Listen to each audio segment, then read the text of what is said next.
everybody. Come back.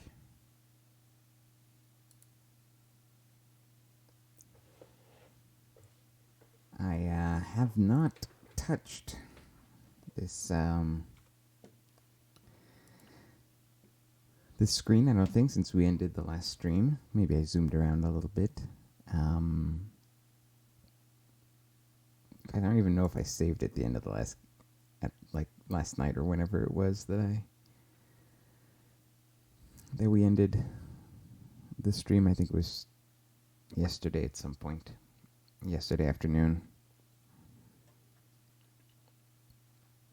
Okay, so for those of you who are going to be watching this in posterity, if for some reason you've just now joined this campaign, this is a campaign in Aurora C#, which was released a week or two ago. This is using version 1.6.3, which is already out of date because currently 1.7.3 is out, maybe 1.7.4. But the updates kind of break the saves, and I wanted to play out this campaign. Now, unfortunately, in this version, the diplomacy was bugged, so we really never had a chance to have peace with our neighbors. The neighbors that we met. So here's a Sol system. And we actually did a ton of surveying before finally running into some aliens down here in the Giclas system. And actually this jump point here between Lalande and Sagittarius was only a late find. So this used to connect only through Barnard Star, Procyon, Aquarii, then Lalande, then Ysy, so you can see why it took us a while to get to this system. So even though we have, I obviously was playing a real campaign, so we terraformed Mars and Luna, and we learned a lot of valuable lessons about terraforming and water and things like that. I decided, welcome back, Joaquin. Yeah, the battle's about to continue. So I decided a short while ago, I do want to move on to the newer versions. So I'm just going to wrap up this campaign. But I really wanted to test out the new ground combat, if possible. So we've got an invasion fleet. We decided, look, diplomacy isn't working. Let's just go kill these aliens anyways. So we've got a fleet. It is called the Battle Fleet. And just to remind everybody, the designs that we're currently using are the following. So we've got some destroyer escorts. These are using pretty old and pretty primitive quad Gauss cannon turrets. But we do have a lot of them. We've got about 15 or 20 in total of these destroyer escorts, so that's a lot of Gauss bullets flying around. And so far, we've had a perfect track record. We haven't let any missiles through. We did refit these to have modern ion engines. And we have a couple of scout cruisers. Well, I say a couple. We've got about 6 in total. These are about double the mass at 10,000 tons. Same armament, a lot more armor with a big sensor. So these have the biggest sensor radius. Usually they'll be shot at first, which is why they have all the armor and PD. But they've got like a really heavy sensor here. And then we've got the strike cruisers, the Rommels. And these guys are equipped with Strength 4, 250,000 kilometer ranged particle beams. And that's it. So we've got about a dozen of these. And we're all moving forward towards the enemy planet. Now, I've also designed built quite a number of ground troops. And let me show them to you briefly. Actually, I should say we intend to move these ground troops with these Revenge class dropships. I've got about 6 or 8 of these dropships. Each one can drop 5,000 tons, which is one of these detachments. And I've got a number of these detachments that have already been forward deployed to Lalande, which is sort of a temporary colony here. So we've got mechanized infantry, a mechanized infantry detachment, which is just sort of a mostly this infantry unit with powered infantry and cap. Then we've got some heavy vehicles with anti-air capability. We've got some medium vehicles with anti-tank capability. Got a bit of engineering, a bit of logistics, headquarters, and we've also got some spotter infantry to help spot for infantry and also orbital coordination if we need to. So this is sort of like our basic infantry. Then we've got forward artillery, which puts the emphasis on these medium bombardment, medium bombardment and autocannon heavy vehicles, and a lot of spotters.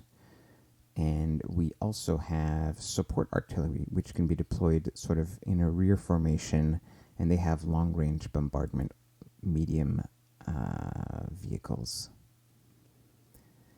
mostly, as most of their tonnage.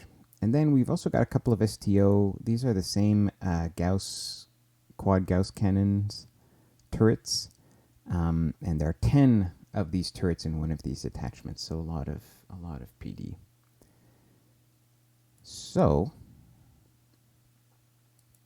when last we left off, we were making our way slowly but surely from the jump point here. Now our fleets don't have jump points, so we had to stabilize the jump point on the other side, and we still have like a jump stabilization ship here. It's very vulnerable. We also accidentally transited our tankers through as well. Now they can't go home for another like 5 months or whatever. But we're slowly making our way in towards the system. We killed 2 of their cruisers already. Now they're shooting missiles at us. But we're faster than them, so we'll overtake them one day. We just gotta get through all the missiles. So, let's hope nothing broke. Let me clear some of these windows. And I'll have the event. So I think we just seen some missiles appear.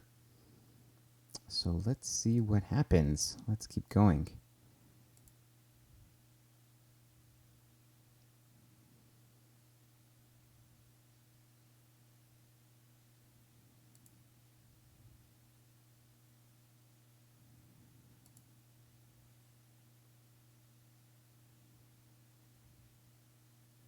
Yeah, so this seemed to be a very small salvo of missiles.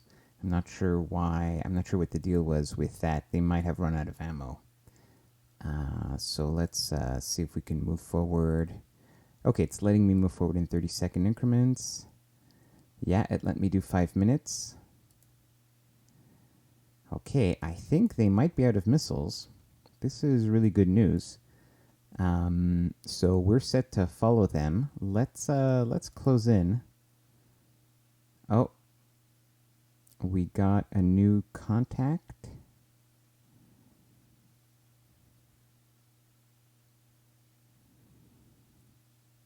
Updated hostile ship contact.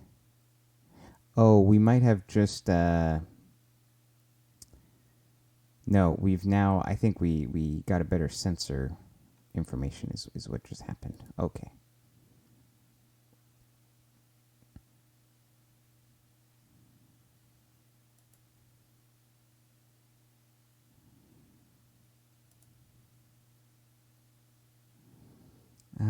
Okay, it is adjusting the time increment. Let me just make sure that we're not actually, we don't have anything targeted, which would cause us to, oh, sorry, I didn't mean to click and drag anything. No, we don't have anything targeted. Okay, well, let's just see what is taking so long. I imagine it's slowing things down to 15-second time increments here. They might be shooting missiles.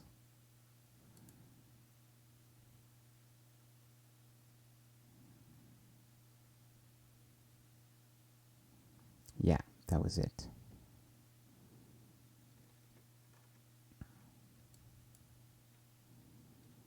Okay, they're shooting missiles. Let's guess the game will handle this appropriately.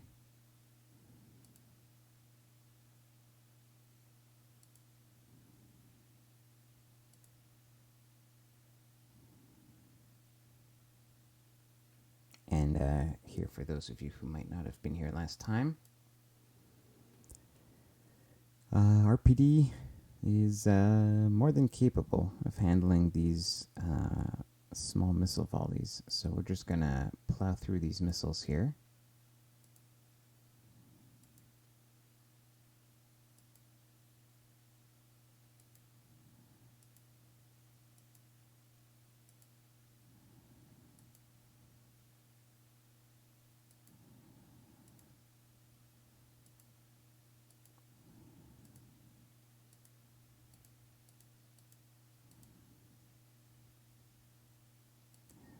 So I'm just clicking through, and this is what it looks like on the event log. We just shoot down a whole bunch of missiles each time. And this looks like that's the last salvo. So let's see if we can go back to 5-minute increments. It appears we can.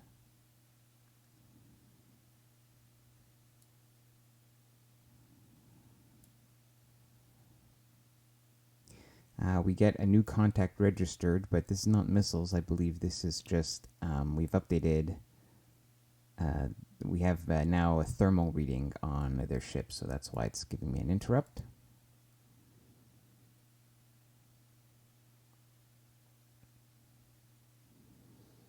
I think we got another sensor reading. I think we got a reading on their active, on a different short-range active sensor. We're closing in 22 million kilometers. This combat started at about 70 million kilometers, which is when they launched their first missiles.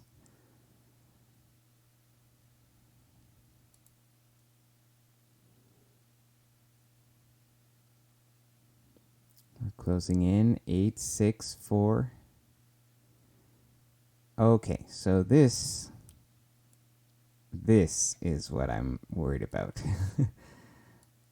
This is when shit is about to get real. So, okay, so they are using anti-missile missiles, which is what these are. I can only assume they're twice as fast. And we're within 4 million kilometers, which is sort of a reasonable range for anti-missile missiles. And there's a ton of these. So there's 24 in this salvo. So now we'll get to see if our ships really have good PD or not. This might be a little deadly. So let's see how we handle this.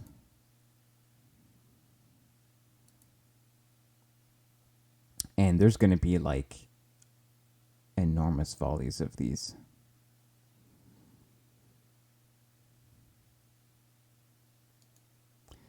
In fact, you know what would be the smart thing to do? The smart thing here would be to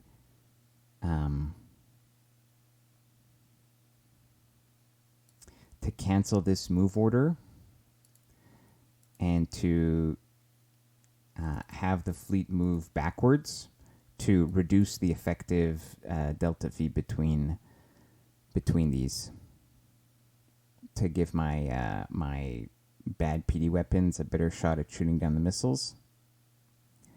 Okay, it looks like we're about to have the first looks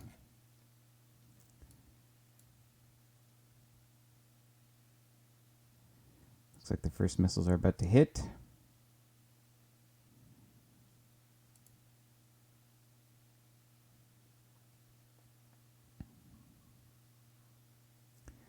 Okay. Let's take a look here. So it's not as bad as I thought. So the chance to hit is 5%. And I think this is definitely because we turned around and we are, like, they're going at 43 kilometers per second. But but we're going like there's an effective change of 13,000 kilometers per second from us going towards the missiles and going backwards from the missiles. And we shot all of them down. So actually, I thought some would get through. But if you look here, the Argentinas, like only one of the Organs fired, only 2 of the Rommels fired, and only 9 of the Argentinas fired. Or 10. So that's only about half of our ships or less. So I'm feeling pretty good about this situation. I am going to keep moving backwards, though. I think it's a good way to sort of try to exhaust their supply of missiles. So as long as we see all these, energy weapon impacts, that means we're shooting down all their missiles.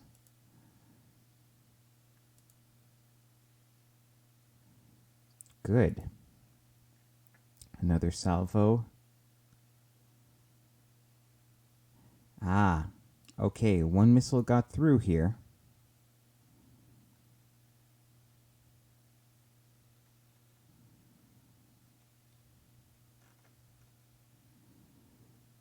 The Oregon 4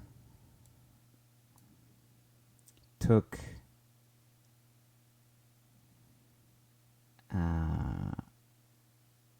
a tiny bit of damage. But if we take a look here at the actual ship, the Oregon 4,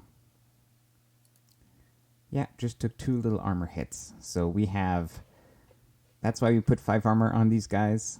They have the big sensors. They're the big missile magnets. Okay, let's keep going. Let's try to drain their missile stockpiles.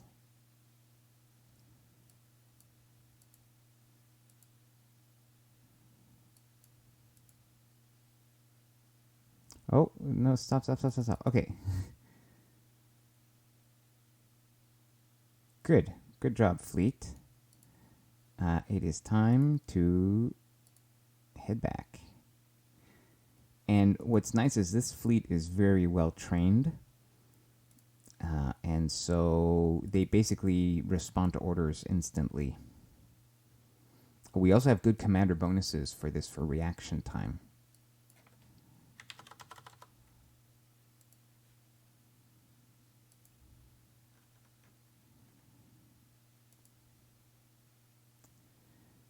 Okay. It looks like. Let's see, what range? No, we moved out of range maybe of these missiles. Let's see. Yeah. Okay, they're gonna shoot some more missiles. I'm going to try to eat a volley head on, just for science. Let's see if things happen any differently this time. They didn't. If we look here, the chance to hit is still 5%. So I'm wondering if I'm not lying here, in the sense that moving towards or away from the missiles does not seem to have an impact on the chance to hit. And I might just be misremembering this mechanic even from VB Aurora. It makes a difference in terms of your ability to detect the missile, because these missiles are traveling at 40,000 whatever kilometers per second. So in a 5-second time increment, they're going to go over 200,000 kilometers. Now, my missile sensors can detect out to 400,000 kilometers roughly. So there's no chance that these missiles are going to skip over my detection radius, go from outside of detection radius to inside of detection radius. But if your ships are moving fast towards the missiles, you're reducing your window that you have to detect the missiles. So that can have an impact, but it appears to not have an impact on the actual chance to hit, which honestly is fine by me, because I just as soon close the gap as soon as possible. And I'll let you know if any missile actually gets through. So far, Nothing has gotten through.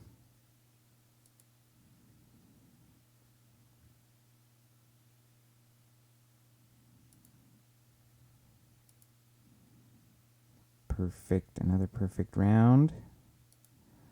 Another perfect round.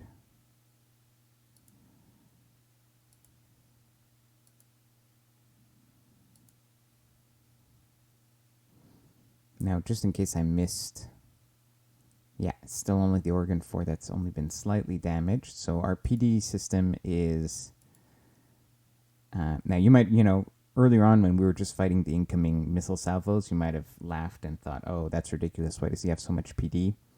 It's because I know that we have to deal with these anti-missile missiles. They only do a tiny bit of damage, but they can totally wreck your ships if you're not careful.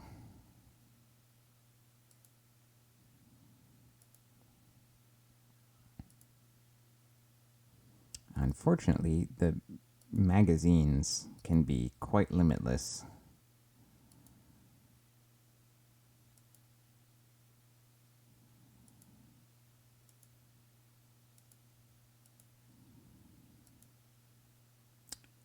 But what's nice here is the turn processes so fast. So I'm clicking 30 seconds, but the game is obviously bringing it down to 5-second increments each time.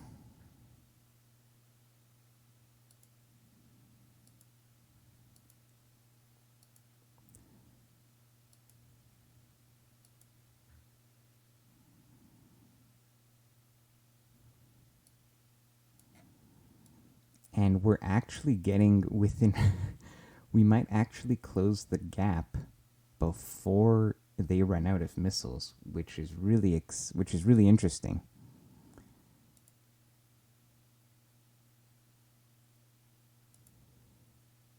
Now, I don't actually know which ship is shooting these. Oh, they appear to have changed. Well, no, they appear to be heading up this way, and I'm not sure why. Anyways, we are going to intercept them. We're at 667,000 kilometers. And we're making up about 30,000 each tick here.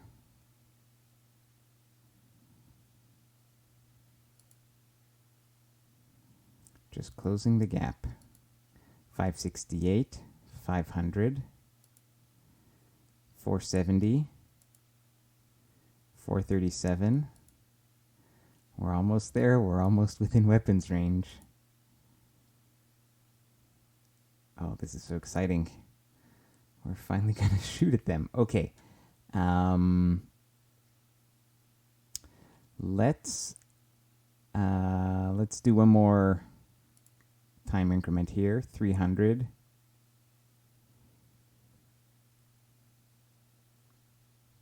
Okay. Oh, interesting. So I just got a message that says, based on observation of this vessel, Algeciras, intelligence on the weapon system has been updated. Let's just take a quick look at that.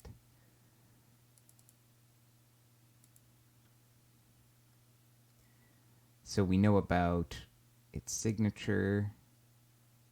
We know it has 24 size 1 missile launchers. Okay, so this is the Algeciras, so let's definitely target that one. So it stops shooting these missiles at us. So, okay, let's go to our fleet.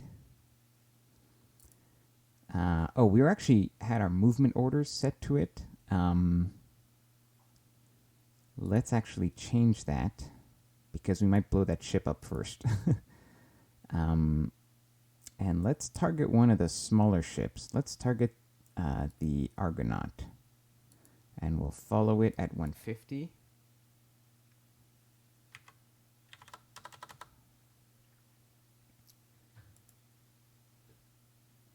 Keep it at that range. And now,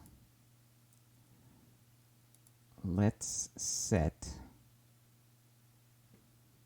the Algeciras as the target.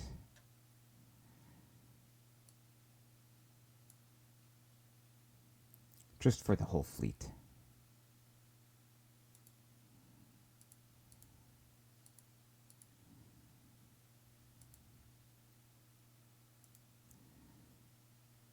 And we'll open fire in just a moment.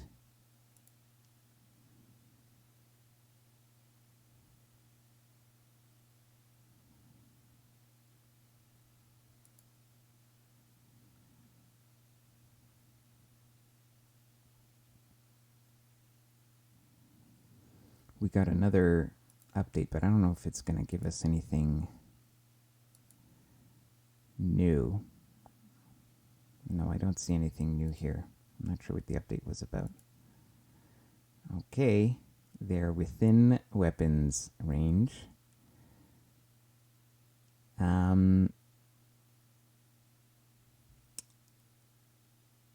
Let's have the fleet open fire.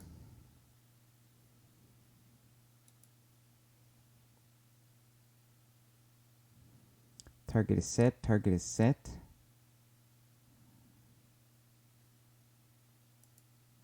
Open fire all.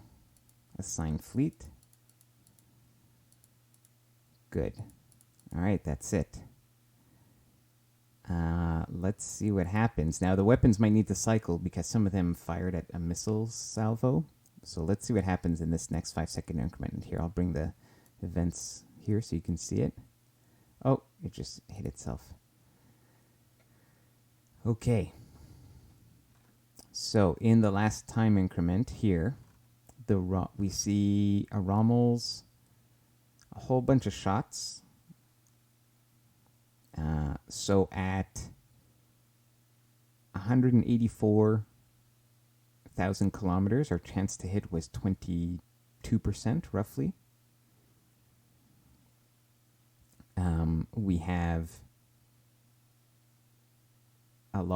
we have like 6 shots per ship, unless some of the fire controls were cycling. And we do 4 damage per hit. So we got armor hits, penetrating hits, mostly armor hits. So in total, it took 9 hits, 8 armor hits, 1 penetrating hit. And we shot down more missiles. Let's go another 5 seconds.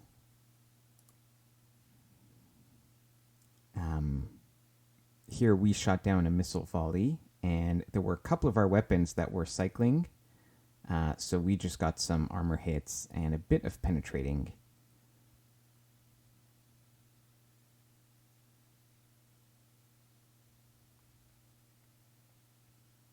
Yeah, so Joaquim says only 1 penetrating hit. So this means, the particle weapons only do 4 damage, and they do that damage no matter what range you're at.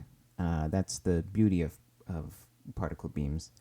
But they're not very high DPS compared. Lasers have much more power to them. But at max range, which is what I'm staying at, lasers will probably have roughly equivalent.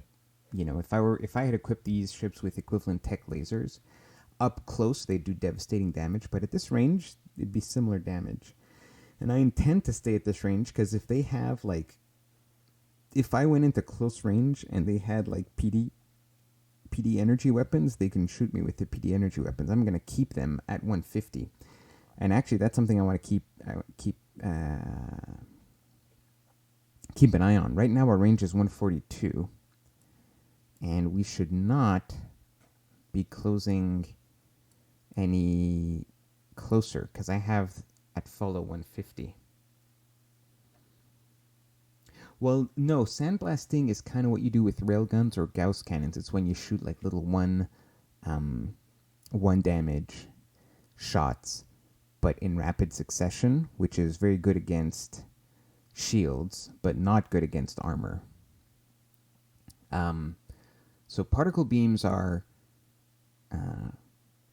the idea with particle beams is at range, at maximum range, they will do excellent damage.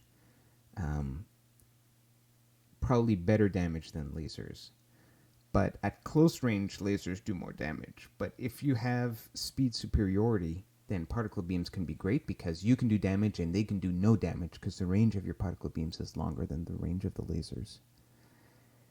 Okay, I want to keep an eye on the distance. Oh, perfect. This is exactly what I wanted to see. So my fleet is kind of turning around to maintain the distance, which I want to be roughly 150,000 kilometers. So that's perfect. This is exactly what I want to have happen here. So if they have any PD system which isn't anti-missile missiles, like they've got some short-range lasers or Gauss, they'll never be able to engage me. If they've got lasers that are shooting at 100,000 kilometers, they'll never be able to shoot me. But I can maintain my full firepower on them. Okay, got a few. All right, let's actually know that no shots this turn, but this time increment we should have some shots. Yep, because we're on a 15-second rate of fire on these. Okay, and you can see here that this time we got a total of 26 hits, 10 armor hits, 16 penetrating hits. So we have pierced through, because in the previous round we got a lot of their armor, we shot in the same spot basically. So I don't know what their armor, let's see if we know yet what the armor pen of this ship is.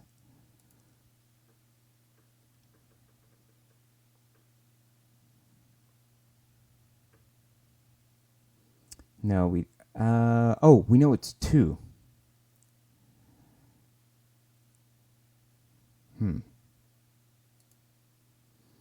Okay, so we did some serious damage to the ship. In fact, we slowed it down. It has not been destroyed yet, but its engines are blown.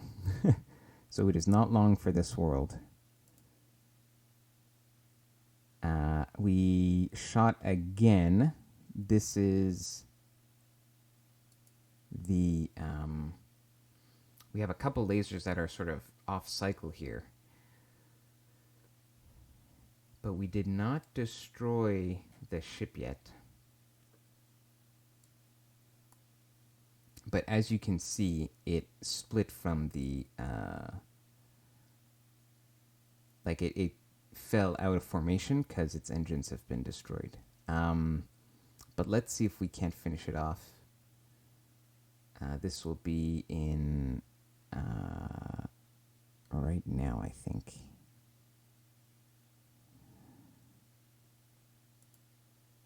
Boom. 26. Now it's easier to see, but see, 26 energy weapon impacts of strength 4. These are all my particle beams wrecking this ship. And this is the ship that was firing the missiles, as far as I can tell. So, target destroyed. Okay, let's switch targets. Let's target the second large tonnage ship, which is classed as the America, assigned to the fleet. Let's just check roughly. Yeah, everybody here got the target assignment. Good. Yeah, their ships are pretty beefy, but they didn't have that much armor. They only had 2 layers of armor. Now, on this design, let's see what the America class is equipped with. Okay, so this was like an off cycle with my with only a dozen guns firing. The damage per hit, we got a lot more penetrating hits, so I feel like they don't have as good armor on this ship. Let's see what the intel says. No armor. They've only got 1 layer of armor here, so this ship is not gonna last long. Okay, nothing this time increment as my weapons recharge. And here comes the next big alpha strike. Boom, one shot, one volley just destroys the ship. And you can see here, in total, 20 hits. 20 were penetrating hits because they only have one layer of armor.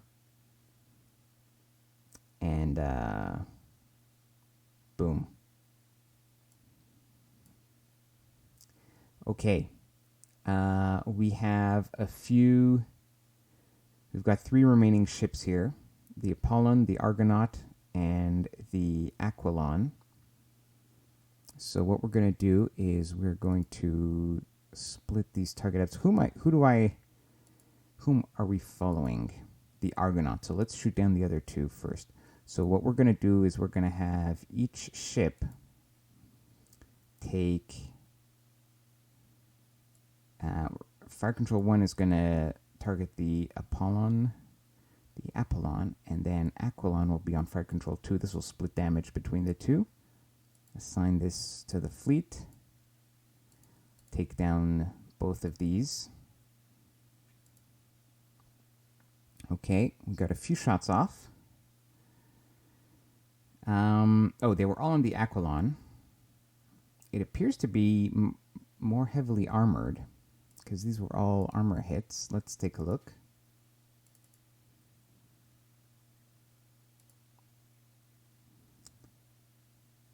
Maximum armor penetration 2. We don't know much about the armor of the Apollon yet. We haven't shot it. Okay, let's see what happens in this round.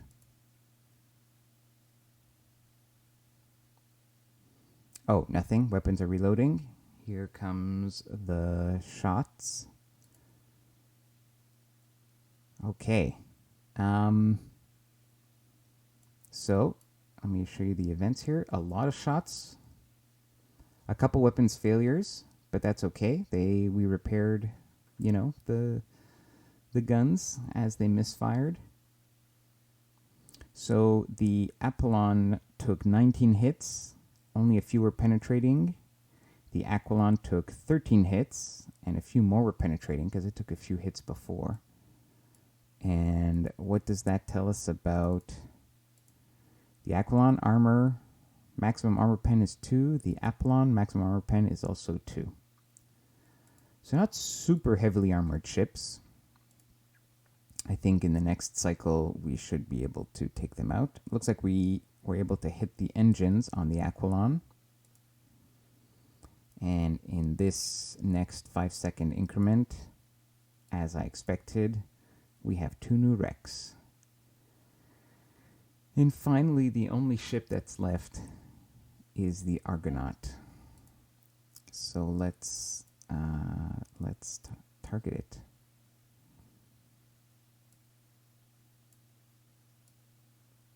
Targets locked. Targets assigned.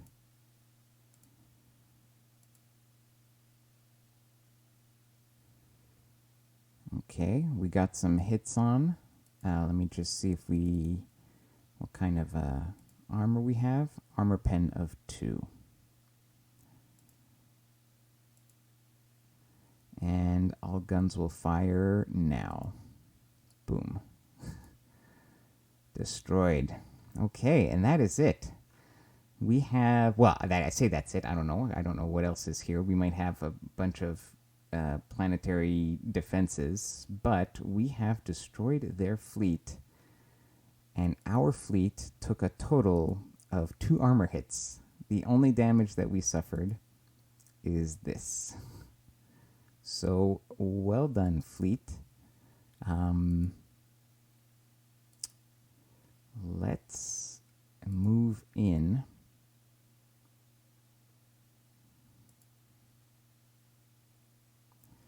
Let's not move in.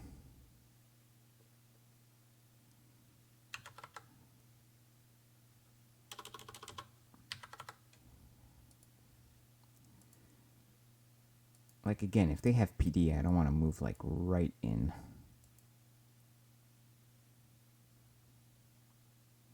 Oh, we gotta take the targets. Gotta untarget things.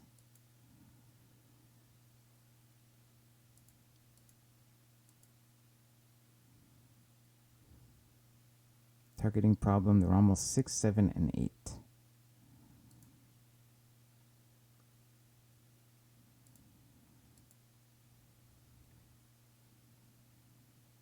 I think. Okay, it resolved itself. Haha, medals. Perhaps we can assign medals. But I think that would be after the engagement. We're not gonna we're still in the middle. We're in the middle of combat operations here. Oh, it still thinks that we're trying to target the Argonauts. So we got to. Oh, we need to ceasefire all. That's what was missing. Assign fleet. There we go. I think this will take care of. I was getting a bit of an error message there.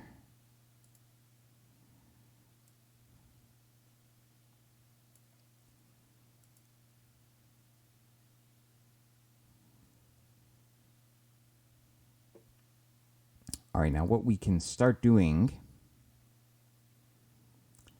is we can start being a little greedy here, and we can start with the dropships. Oh wait, don't I have dropships? More dropships on Earth? I do. We of course totally ignored them. So let's have these guys slowly make their way to Lalande.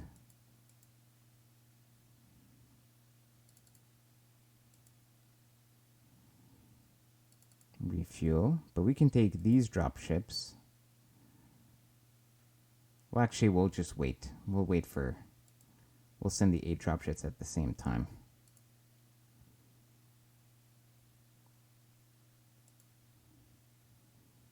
Okay, 20 minutes. Let's go to an hour.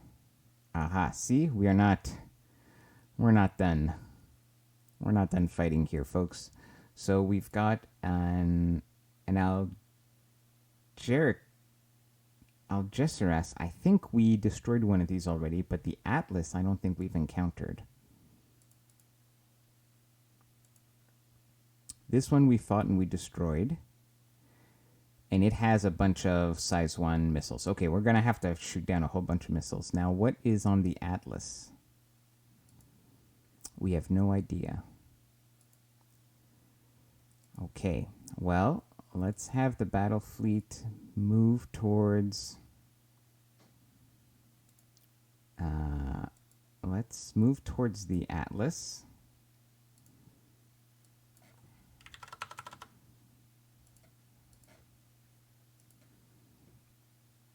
I expect... Okay. I think we found their navy, guys. Holy smokes.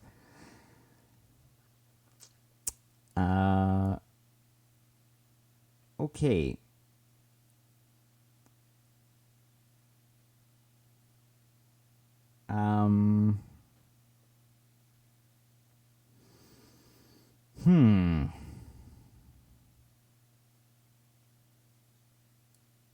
Now, unless these shoot missiles, we're completely safe. That's the first thing I want to say. They probably do shoot missiles. Okay, now their size 1 missiles, their anti-missile missiles only fire at 4 million kilometers. So let's stay beyond that range for now. And let's see, let's figure out what's what. So let's start closing the distance here. We can go a bit more. Because right now our range is 78 kilometers. We know that their previous long-range missiles shot at about 70 million kilometers. So I'm expecting the game to slow down at that point sometime soon. Hasn't yet.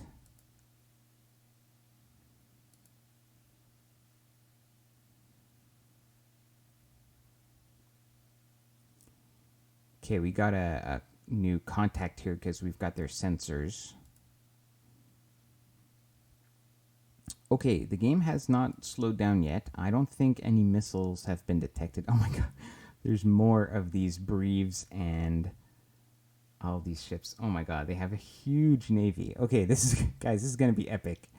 Um, we're gonna have to like kite them around, but the issue here is they're that if all of these Algercasts are fully supplied with ships with size 1 missiles, they will overwhelm our PD.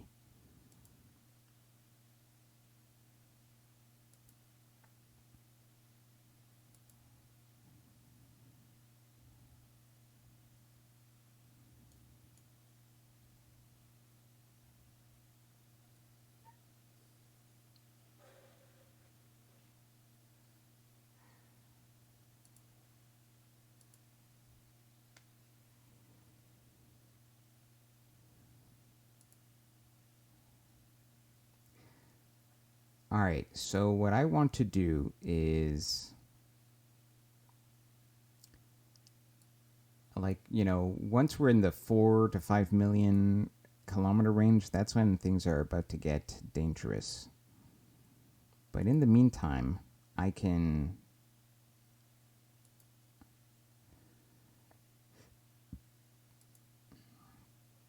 we can close ranks with them. Now, some of these are commercial ships, right? Only these are the military ships, but we're seeing a lot of commercial ships here. A ton of commercial ships.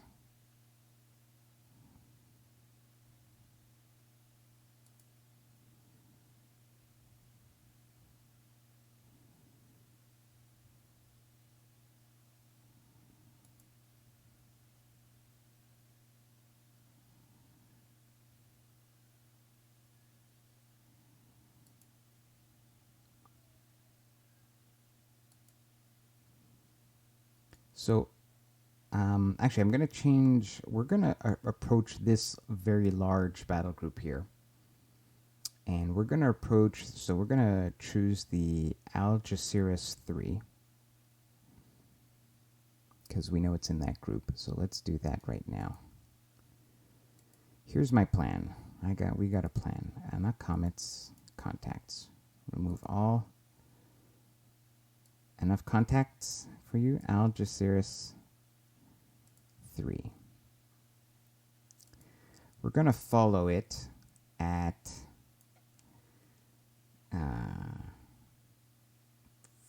4,200,000.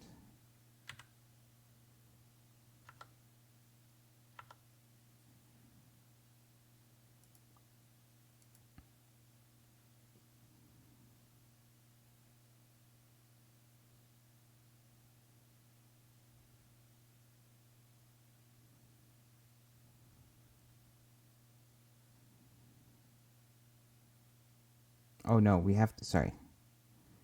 On this screen, you have to put you have to add the zeros here. Algeciras. Follow. We need zeros. Yeah, at 4 million. And we need to see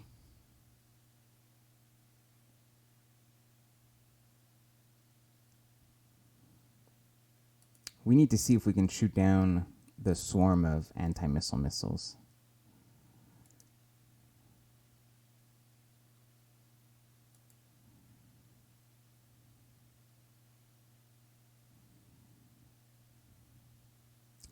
Okay, at 20 million, the game has told me that something has happened. So, like, missiles have been launched. Now, technically, I wouldn't know this, role-playing wise. I would not know this. So we're just going to blindly follow in. We have not seen a missile fired at 20 million kilometers. Apparently, they have those, but the only reason I know that is because the game time increments are slowing down.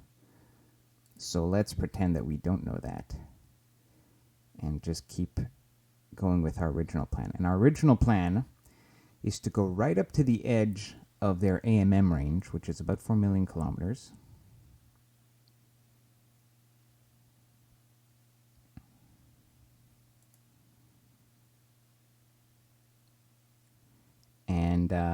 and try to bait out their missiles and see if we can shoot them down.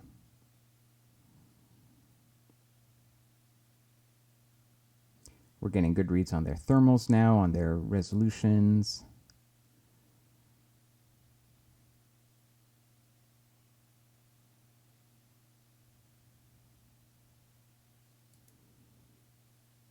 Okay. Guys, we have missiles inbound. Now, these are slow missiles, but there are so many of them. I think they're just going to wipe our fleet, guys. This is an insane Navy. The tonnage that this NPR has is so many times what we have. Okay, by the way, what is our total military tonnage? I just want to... Sorry to pause this right now, but order of battle by system. Okay.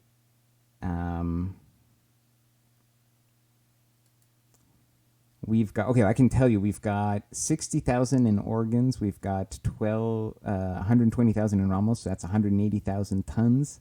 And then we've got about 20 Argentinas. They're 5,000 tons each. So that's not 100. So we've got less than 300,000 tons of military ships here. They've got like 1, 2, 3, 4. That's 100. 1, 2, 3, 4, 100. 1, 2, 3. Just this top part here is the same mass that I have. And then they've got like 2, 3, 4. They've got like 4 times our tonnage just in range here. So this was perhaps foolish. This is a massive volley.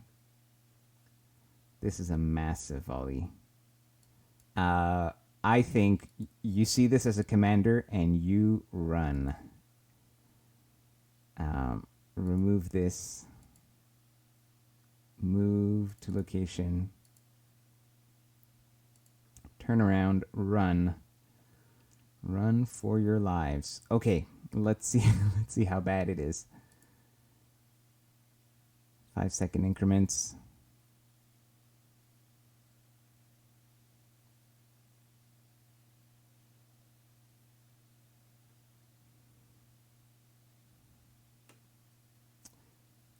No, it's each of these lines is 20 missiles. So each, well, yeah, it's actually 200 missiles, yeah. I don't think I have enough PD to shoot down that much.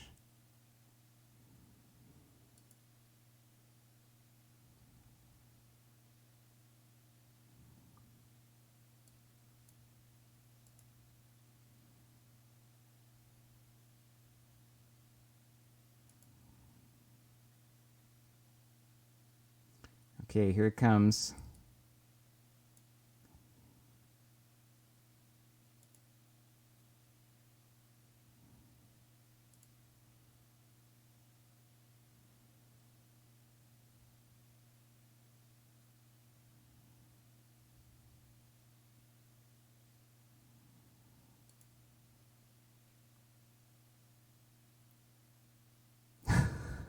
Oh boy.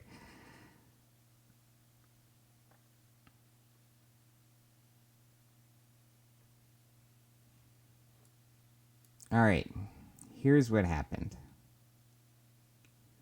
We shot down a lot of missiles, guys. All right, I'm proud. I'm proud of our PD.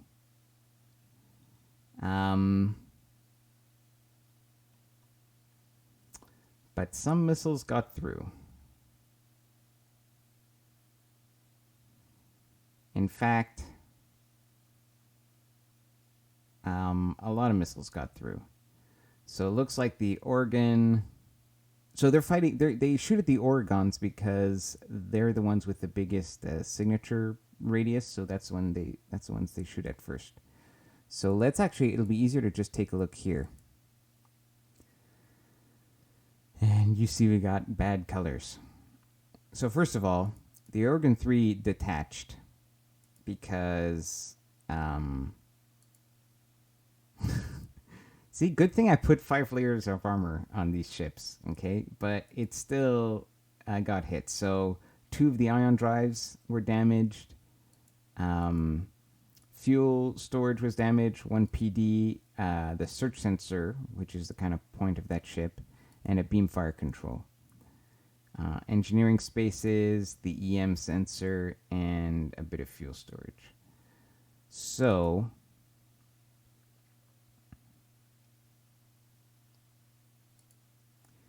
we're going to repair the engines first, if we can.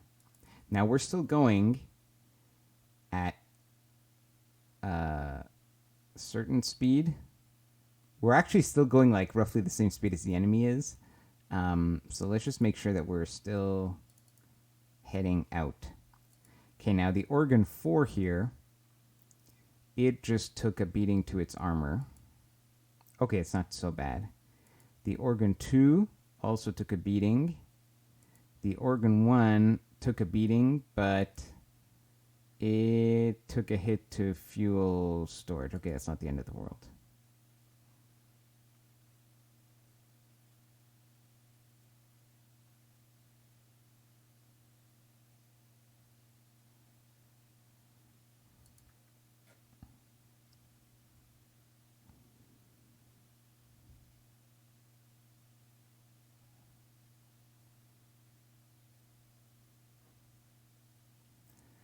Okay, that was one volley. We have infinity more. So we are basically going to lose our entire fleet. You can see the Organ 3 is falling, is kind of falling behind here. Now, okay, so role-playing wise, like as a commander here, you have a decision to make because you can fall back to protect the slower ship, right? The Organ 3. However,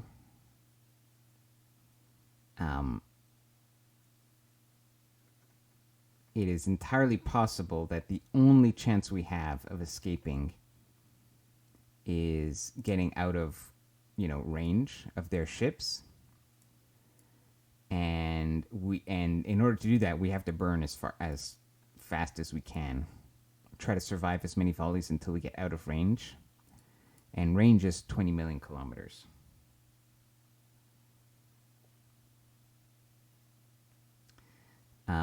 So I think in this case, what you do is you just abandon this ship and say, sorry, we just gotta let you go. Now, one thing we can do on this ship, they're almost certainly gonna die, but we can at least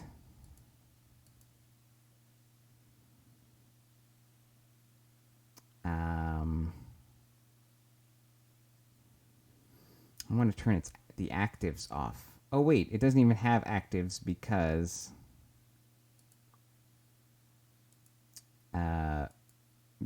they were destroyed, right? Yeah, okay, it doesn't even have actives. So it won't be targeted anymore, guys. That's the good news.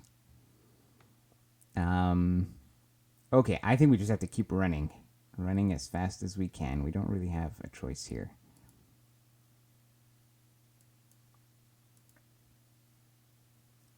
See, this volley apparently was not headed towards us. Actually, you know what I should do here is we should set the Organ 3 to... okay, hang on. We can optimize this a little bit. So first of all, let's assign the quad turret to this fire control. And let's have you do area defense. Like so. Okay, that's one thing we can do.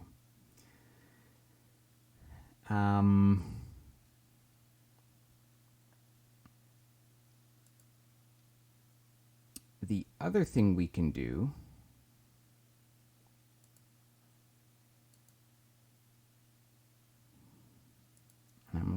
just doing this for the first time here. But we can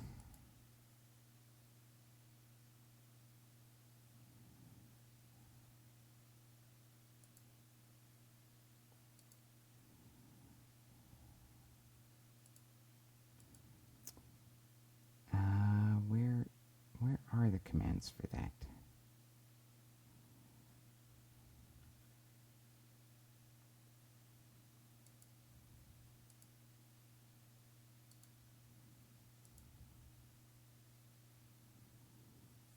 Just a moment. I need to find. I don't know where this is in the UI here.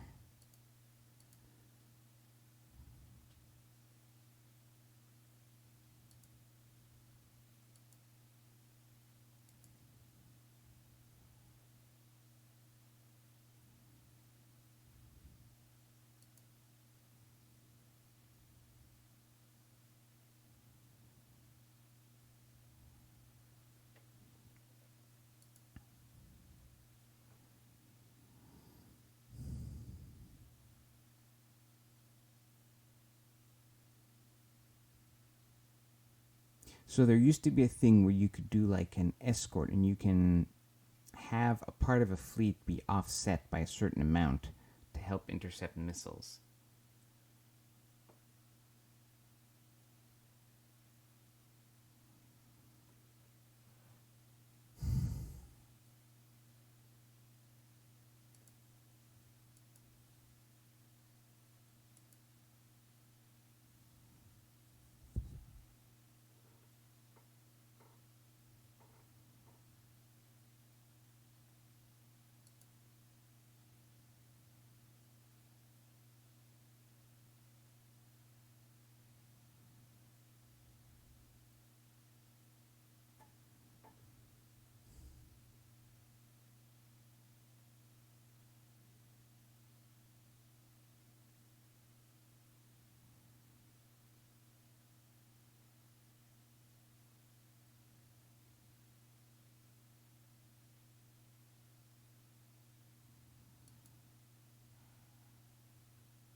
I just can't find that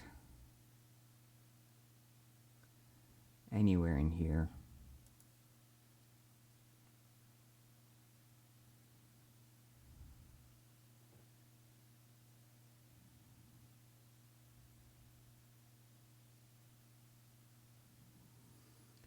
It's only a small optimization, but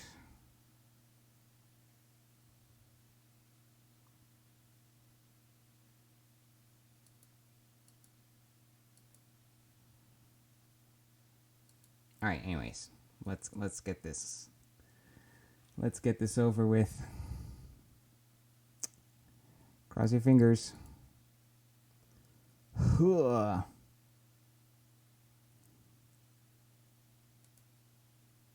right, what got hit? All right, the organs here took more armor damage. No structural damage. Was anything else damaged on the organ one? No. For some reason, they targeted the Rommel, which honestly I'm totally fine with.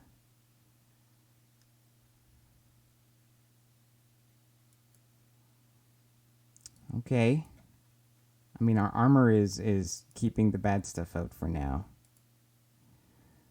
Let's see where these missiles are headed.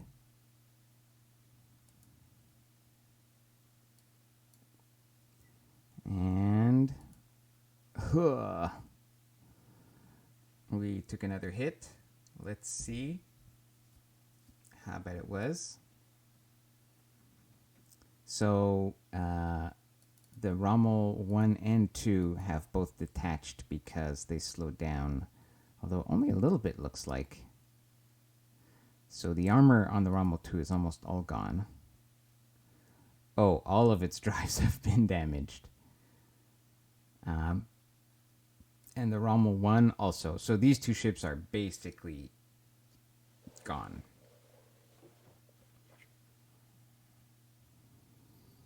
The Rommel 1 and 2.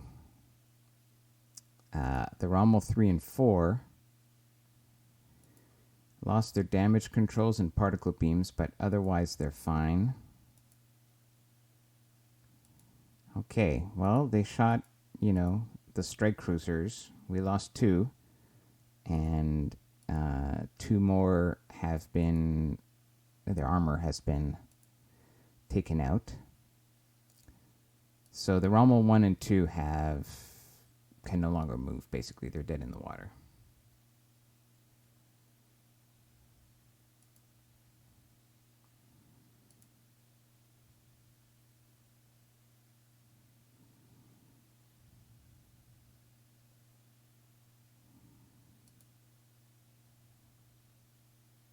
Okay, the next volley hit. So they are targeting their almost. So their scanners. This is different. I guess we were close enough that they were able to just detect us based on our tonnage, not so much ping us by our active sensors.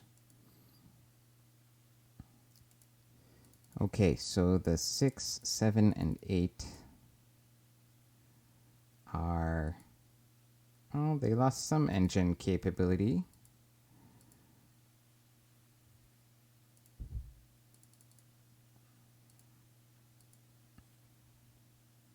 They lost a lot of engine capability.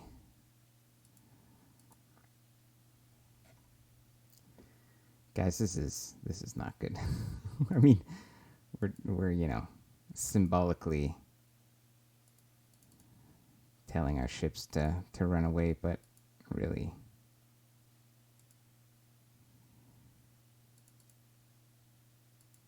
Oh, and by the way, we can't actually run away because we can't transit because we haven't stabilized the jump gate.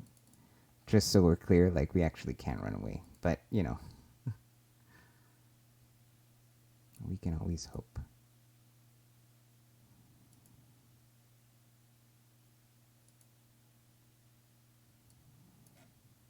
Here comes another volley. Splat.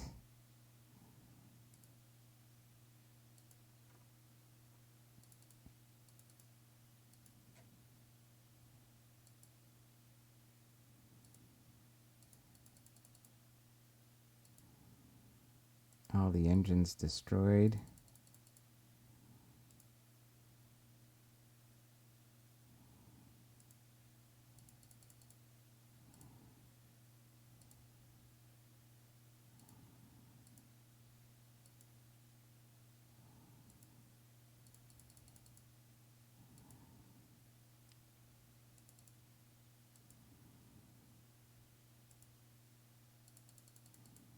I mean, fix what you can, right?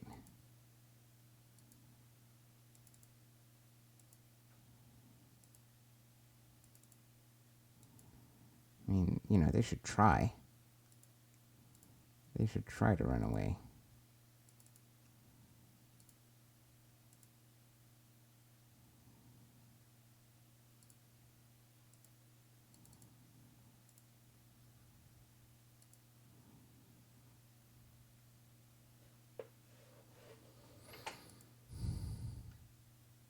Okay, we have lost one of our ships.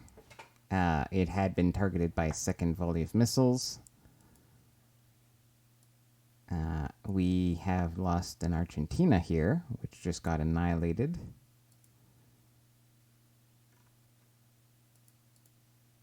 This vessel here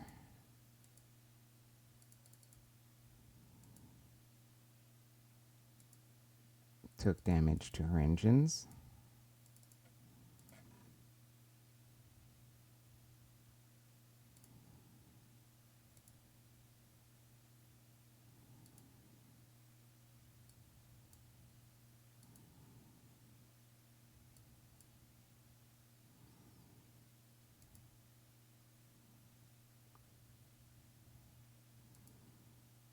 3 more Argentinas took engine damage, the 6, 7, and 8.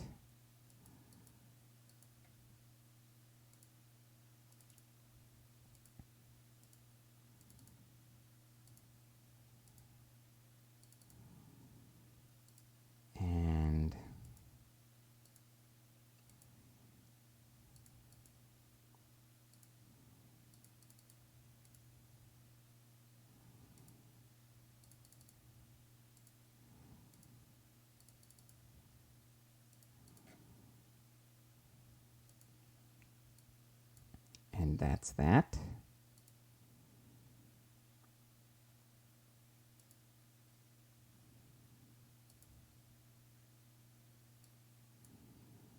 The 10, 11, 12.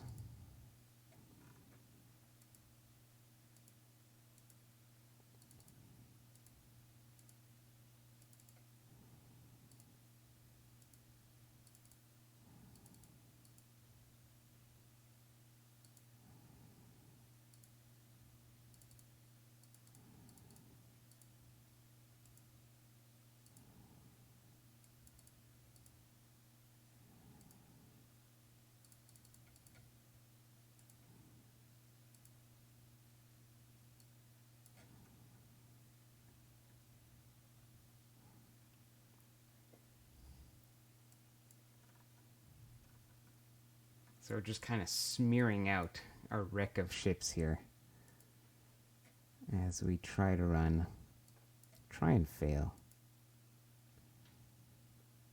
We lost in Argentina. The Argentina 14, 15, and Ion 1.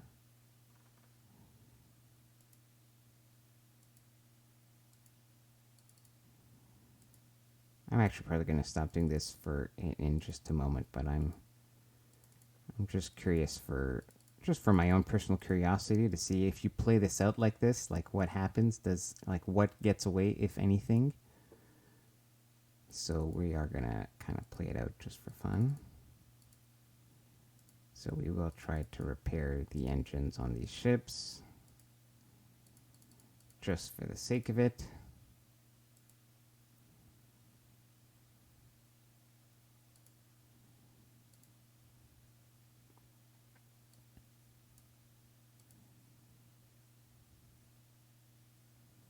Argentina Ion 5.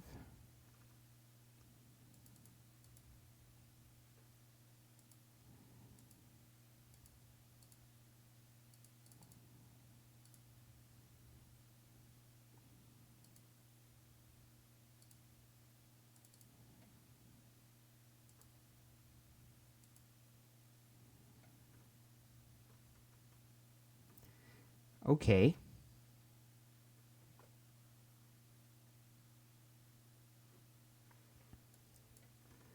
So that's it? Question mark. If I look at the fleet and I just look at the contacts here, and we were, these are the contacts we were looking at. If I added this move order, no, that's not what I want.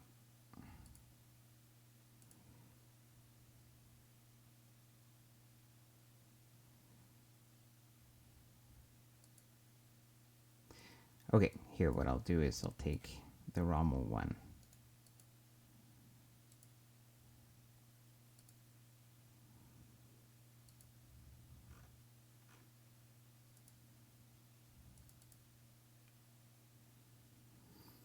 Okay, so we're now 23. So we actually have moved out of range of their of their ships. So that's interesting. We could actually kind of get away, but only partially. So these ships here are just struggling to repair their engines, but realistically, they're not going to get their engines repaired before because actually they lost their damage control too. So nothing here is going to get repaired. Oh wait, did I? Interesting. So they're like repairing all of these at the same time. I wonder if it repairs faster if you just target a single one. Now, it doesn't really matter because what actually needs to happen is we need to go back to full speed. If we just stay average speed, like if we don't have all of our engines, we're going to be slower and they're going to overtake us.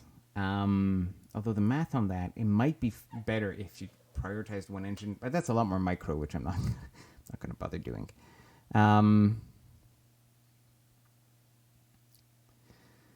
Yeah. So look, these guys have to. Well, these guys are going to try to run away, but they got to repair their engines first, and honestly, it's not really going to happen. But we'll try. So what we'll do is we'll have the Rommel 10.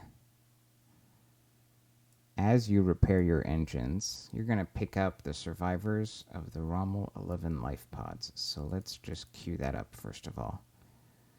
Remove all.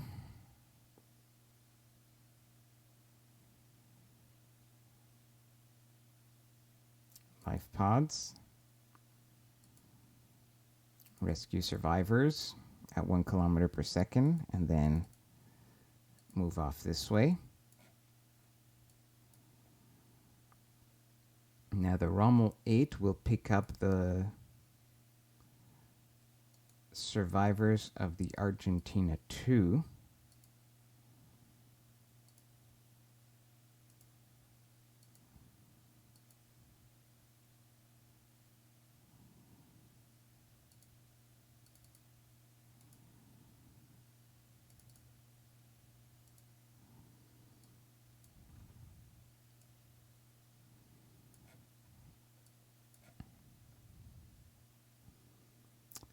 The Argentina 10 here will pick up the survivors of the Argentina Ion 2.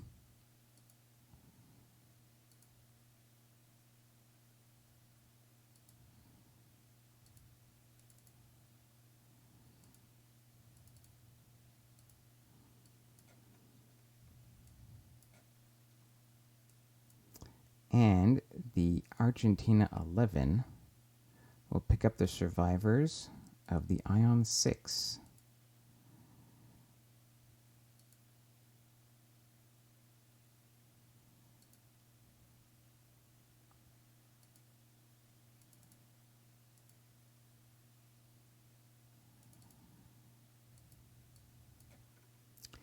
And those are all the survivors.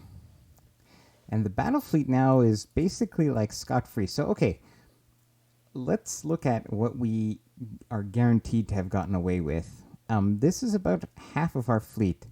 I'm surprised we didn't lose more scout cruisers in previous Auroras. These would be the type of ship that would go down first. In this case, they seem to be content to not necessarily target the ship with the biggest active signature. They seem to switch to the other ship, so good for them. We lost 1, 2, 3, 4, 4. We lost 7 out of our 12 strike cruisers. We lost 1 scout cruiser and about 10 to 12 of our destroyer escorts out of a total of 21. Now, I say lost, but there's actually a couple of stragglers, and there's a chance that some of them will escape. And so I'm actually clicking here. Let's speed this up. But I think what's happening now is that they're targeting their missiles on these Rommels here in the back, and they're going to get blown out of the sky.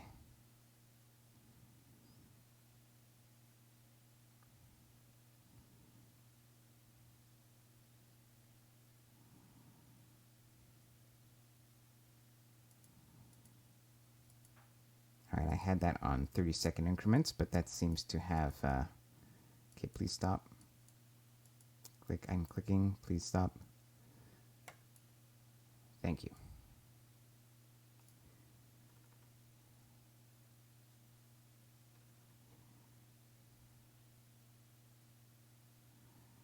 So, you know, engine repairs are happening. But for these guys that have completely destroyed engines,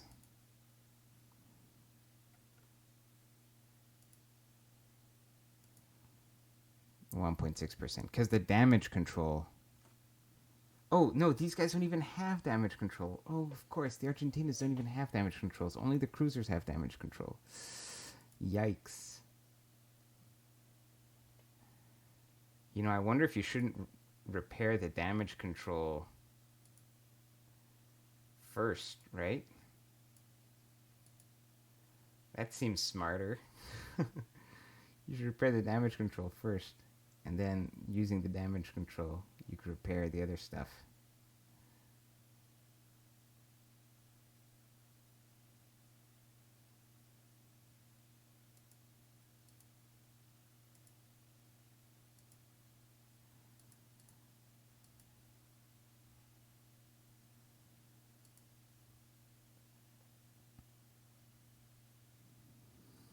Yeah, new missile salvos. I'm pretty sure these are going to be targeted at the stragglers here.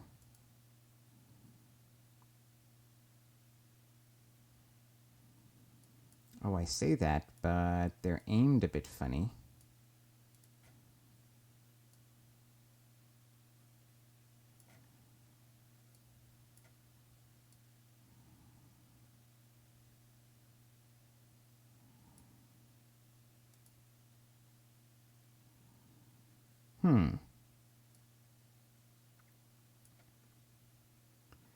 Where are these missile salvos headed, I wonder?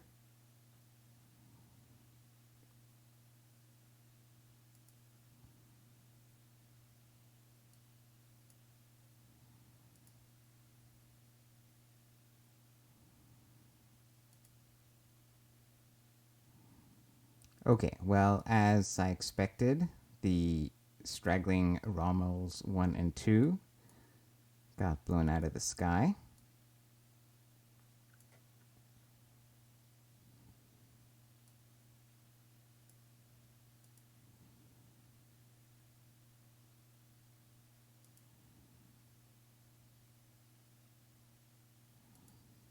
Still no new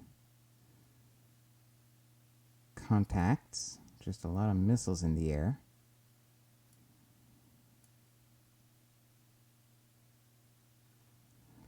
The battle fleet is safely out of range. Now, these ships who've lost a few engines are traveling at 4375. Their ships go at 4384. Oh, so they actually are slowly catching up to these ships. Oh, that's really unfortunate. I didn't realize. I thought we were actually still outpacing them, but we are not. I just want to know where these missiles are headed. Ah, looks like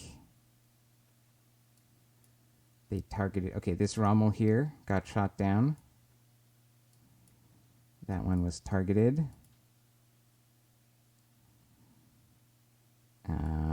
This one here, the Rommel 7 got shot down.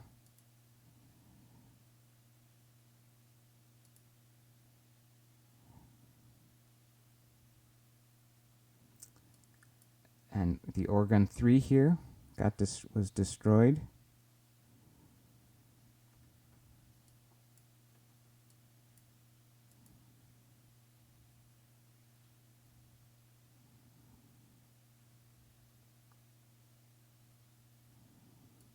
The Rommel 6 was destroyed somewhere. So these missiles are in fact headed for the battle fleet, and I thought that we had cleared the targeting range, but I could be wrong. Now, I probably should have started doing damage control on these guys. I didn't, so that's dumb.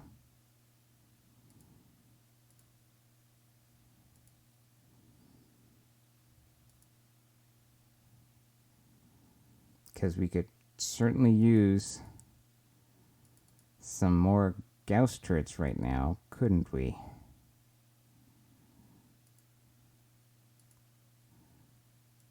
All right, let's see what happens. Yeah, these missiles are definitely headed for the fleet. Okay. I thought we outranged them. We didn't slow down for anything. So maybe I underestimated their range. They only fired at 20 million, but maybe they could have fired from further out.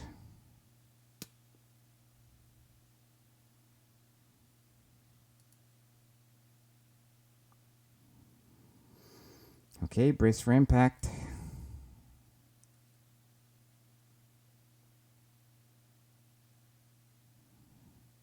All right, the organ 1 and organ 2.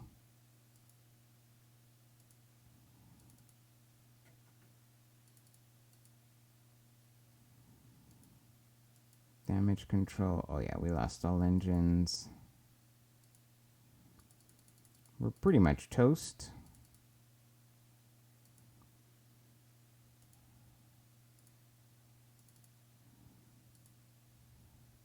Oh, here we only lost one engine.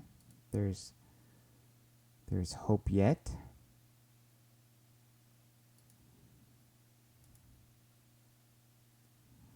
Who am I kidding?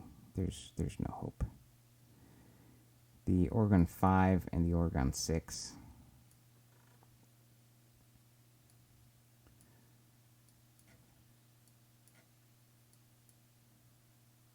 The 4, 5, and 6. So let's take a look here for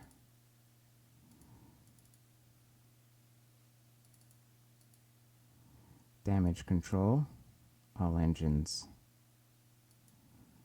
and the damage control itself. The 5 lost half its engines and the damage control. And the 6 lost some of its engines.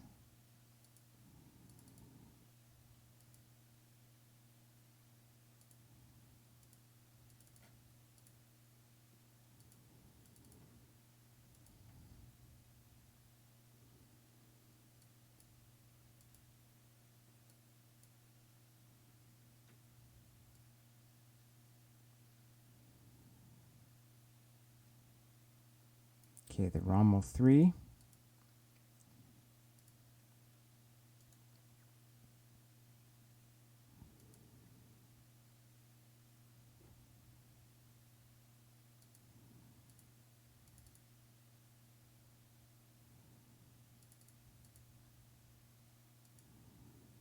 Lost most of its engines. It still has one functioning.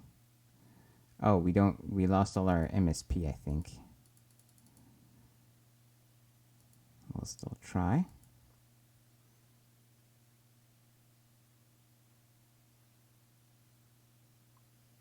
Hey, French Ferret. Yeah, you did. So things started off really well for us.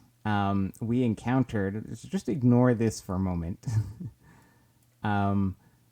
We wrecked their first little navy here. We took no shots. And then we discovered that this was their actual navy, more than 4 times our tonnage, with a bajillion missiles. And we just got slaughtered by overwhelming missile fire, basically, is what happened here.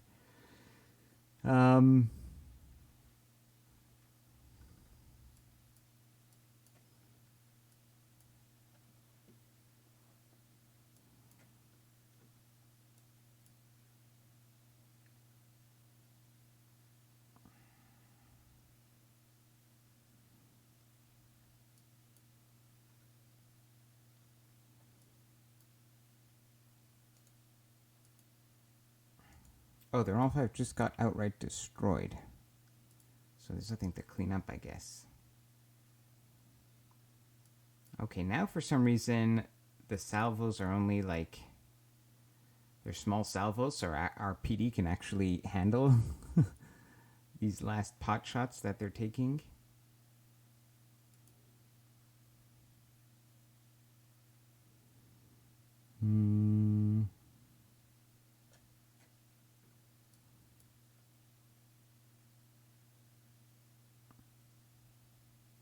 Something made contact. But we took it all on the armor, so that's okay. PD was successful. Okay, I think now we're clear. Question mark. The reason I'm playing this out is I am curious to see, like, to what extent we can get away.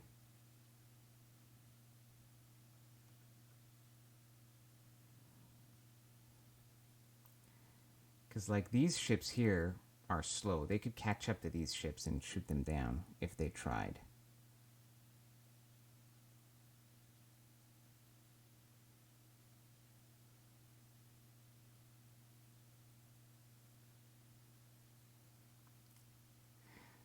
Ares 3, you guys remember when people were complaining that Master of Orion 3 was Excel spreadsheets in space? Is that why this game was created? So that's ironic because the other game that I just started putting on this channel was Master of Orion 3. I finally got that game to work on a modern PC. It's been a while since I was able to play it. It's actually one of my favorite games, so you won't be surprised to learn that I also like this game. I guess I love my spreadsheets in space.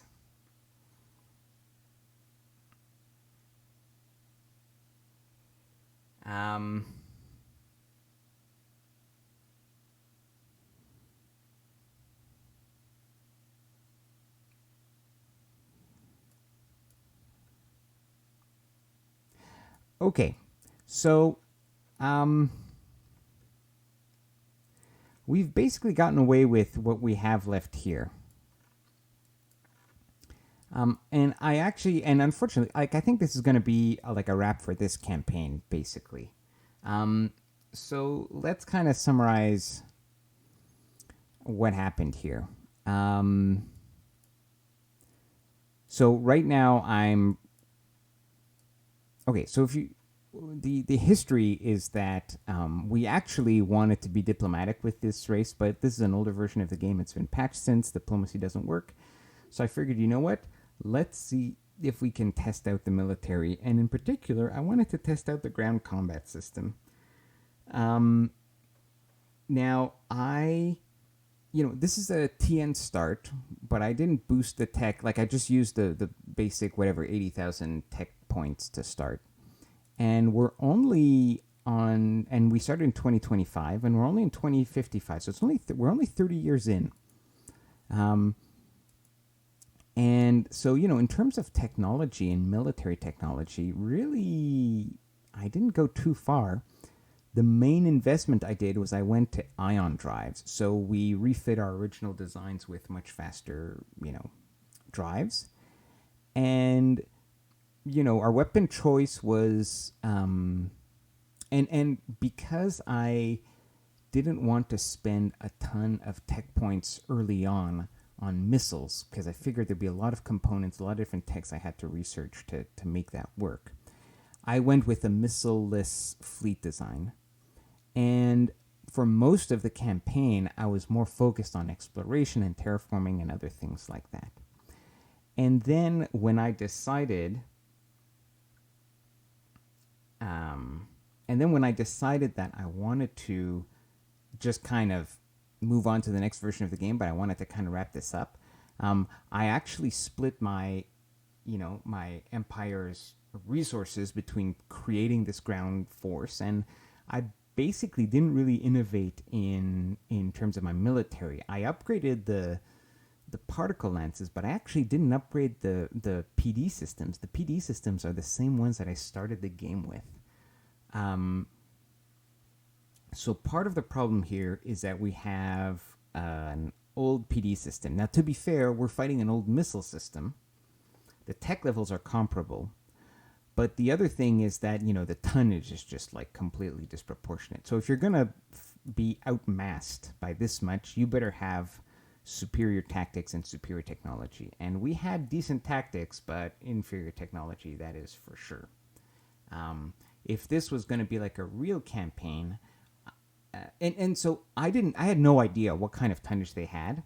And what I was hoping for was that they just had like a smaller sized armies, because the issue with this navy, with this size of a fleet, is that it's the overwhelming number of missiles that gets to you, that you can't shoot down everything in a salvo.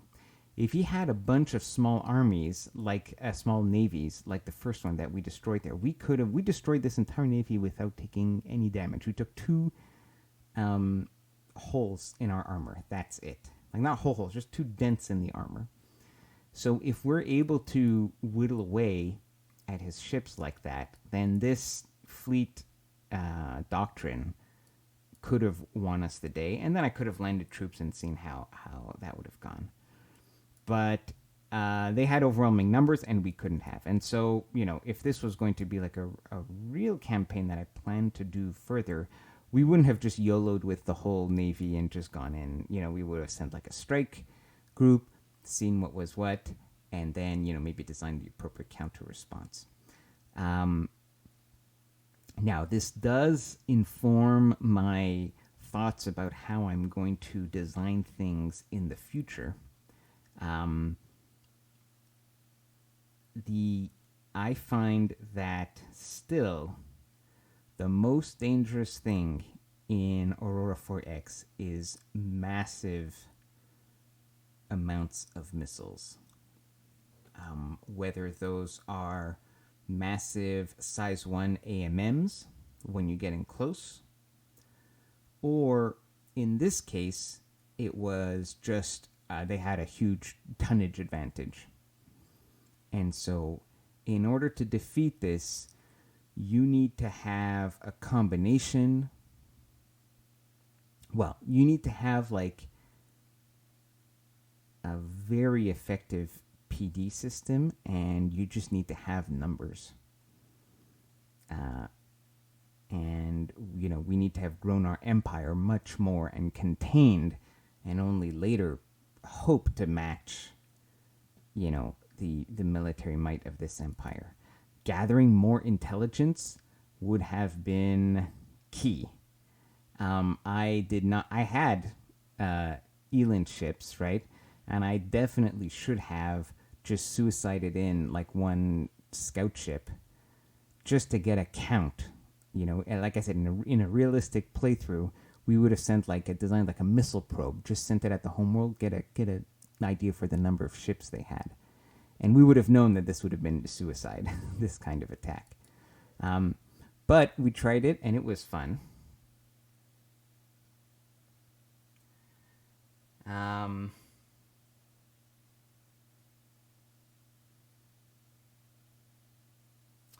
Well, so French Red says you can always smash them at 1 jump point with the jump shock. I mean, yes, but this is not. I've thrown the game here. Like, we're not going to try to save this. If I didn't know the extent, the tonnage that they had. If they had a small amount of tonnage, we would have rolled over them and then maybe played around with ground combat. Instead, we got rolled, and that's it. I wasn't trying to actually. I'm not trying now to win this war. I was hoping for a quick win to show you guys and for myself to learn something for entertainment purposes. But it did not work. So, what we're going to do is we are going to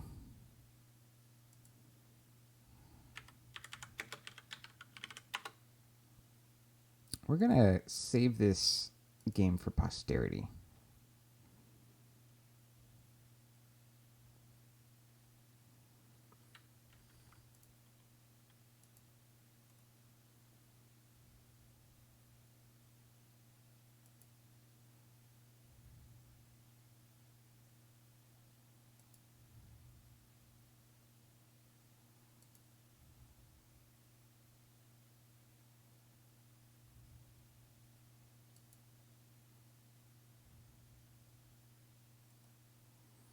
And we are going to download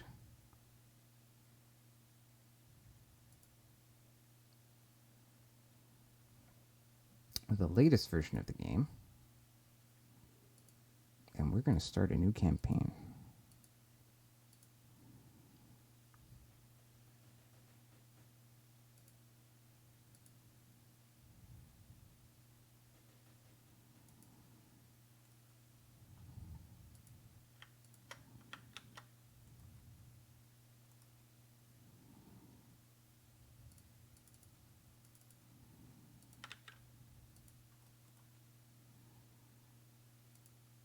So the current version is 1.7.3.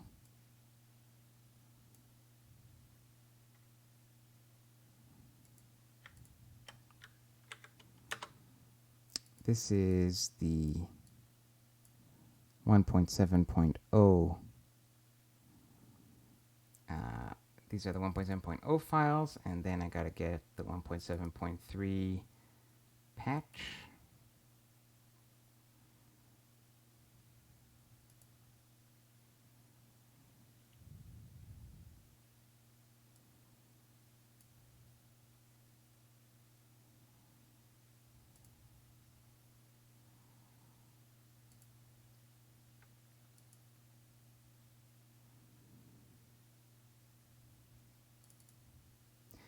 Now, there are bugs, like there's a 1.7.4 planned.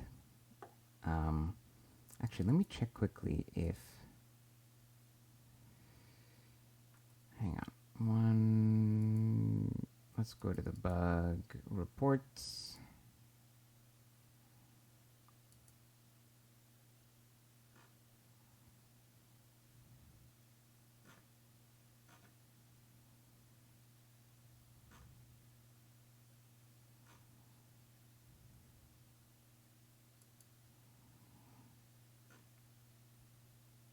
So I am just reading quickly through the error report.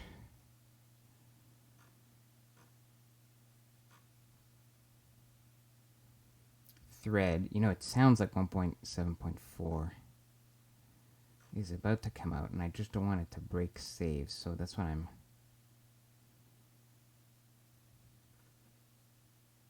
checking if there was any notice that 1.74 is likely to break the saves. Jacob Carlson asks, are you using some mods for the new icons and stuff?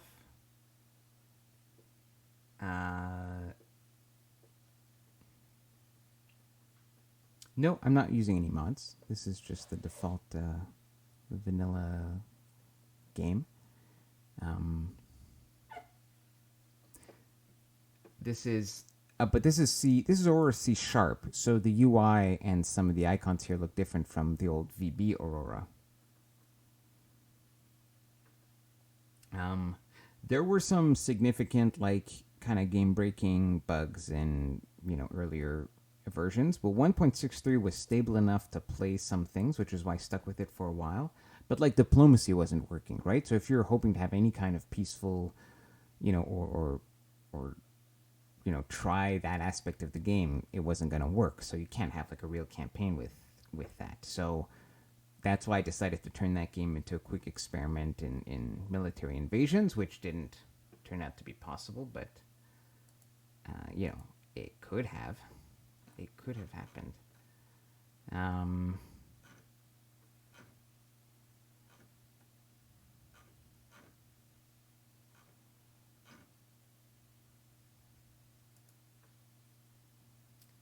Just going through the bug report thread.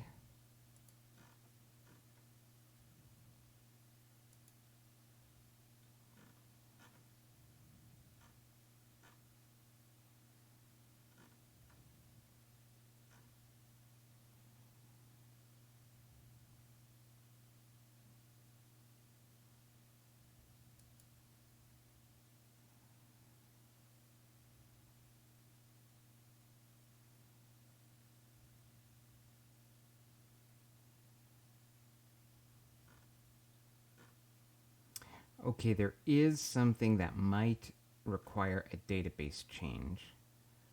It has to do with event reporting for a geosurvey scan auto orders being complete. But I'm not sure if that necessarily means that Steve is going to put that in 1.7.4. I think it's safe enough to start a new campaign here without breaking the saves.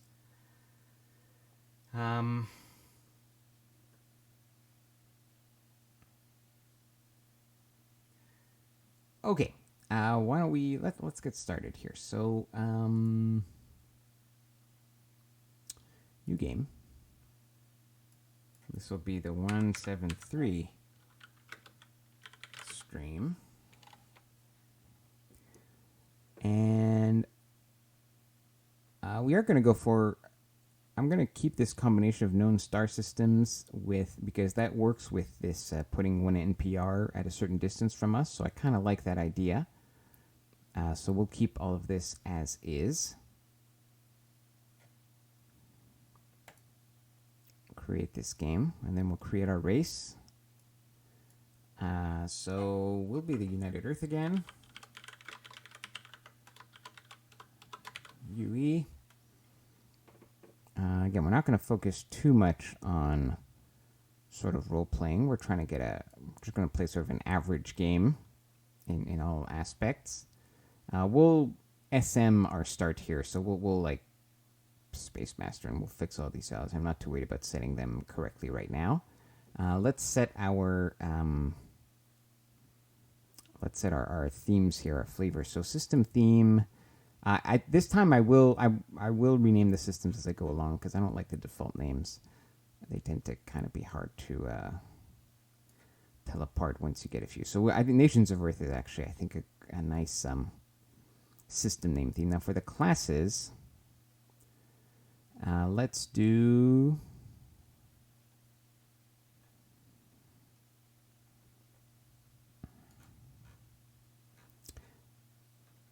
How about cities?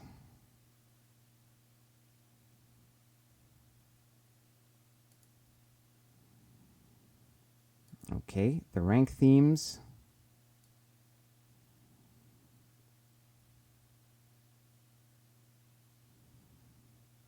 We can change this later, but I kind of want to see, like, what's the Rebel Alliance rank structure? Let's find out. And the names, we'll start with English, but I think we'll do like last time, and I put a whole bunch of different languages in there because that makes it more interesting.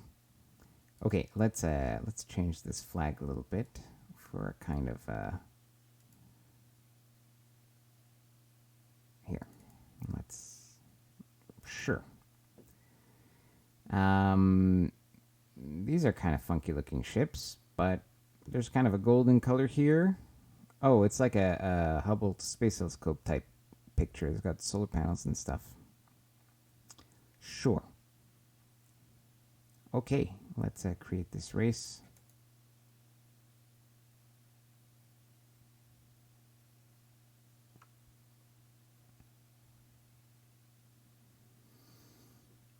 All right. Let's do a few things first. Let's go to the race here, and let's adapt the name themes. So right now English is 100. Let's bring it down to like 20%. Okay, and let's add some. So let's just kind of get some international representation here. Arabic, Chinese, French, German. I can't get everybody. Indian.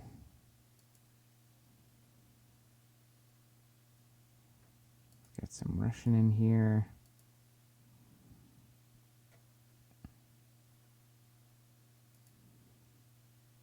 We can get one or two more.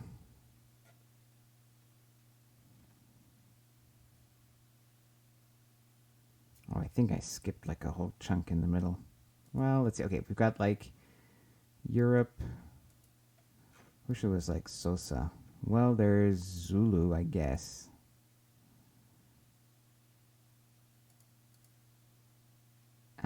Oh, let's get like some Spanish in here. All right, good enough. Okay, and then actually what we can do is go to our leaders here, and we can. Oh no, not the leaders. And we can do auto rename all. And now we should have a nice variety of names.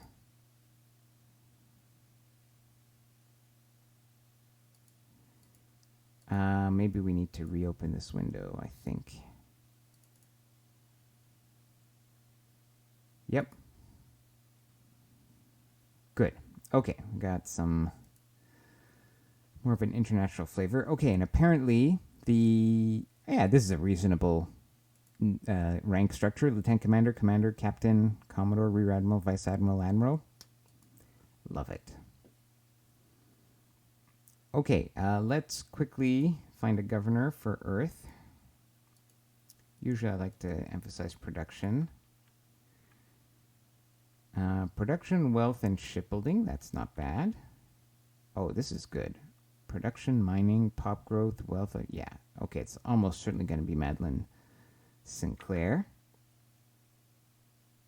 Although, you know, some of these aren't bad. Yeah, for sure. Madeline Sinclair, you are going to run the Earth.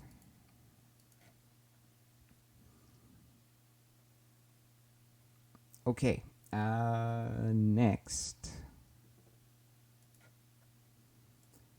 We got to do tech and all sorts of things. Let's just take a quick look at Earth. Let's see what the mineral situation is. Nice high accessibility of corundum, but a low amount, and a pretty low amount of duranium, or low to average.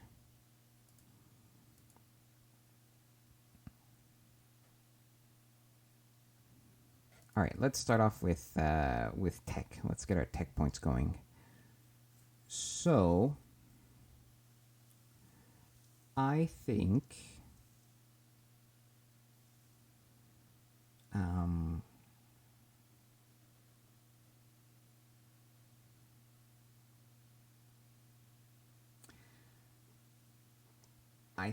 that I'd like to kind of get into the swing of things a bit faster. So we're going to overspend a bit. We're not going to limit ourselves to 80,000. We might go up to about 100,000. But I want to get sort of a running start. I think we're actually going to set up like existing colonies on Mars and on Luna. I should have started like the game date a bit further into the future just to make that make more sense. But you know, like the early micro of like sending infrastructure and then people is sort of, I've done it a lot, so I just want to kind of get this over with. So we're gonna create these colonies. We're gonna have people there, right? It won't be terraformed yet, but like we'll have some terraforming bases and stuff set up, so we'll be like spacefaring already. So let's get some tech going. So we'll definitely have terraforming modules, and I'm gonna sort of boost these up to the 5,000 range. Now, like this is going to eat into a lot of my instant research points, but a lot of these I kind of don't really like. I might not be producing fighters. So this is not really like, that's why I'm kind of ignoring the total here. We're not going to go overboard. We're not going to research anything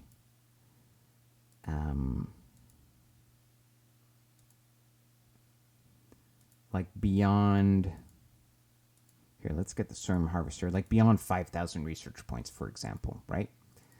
Okay, defensive systems. Let's get, slightly lighter armor.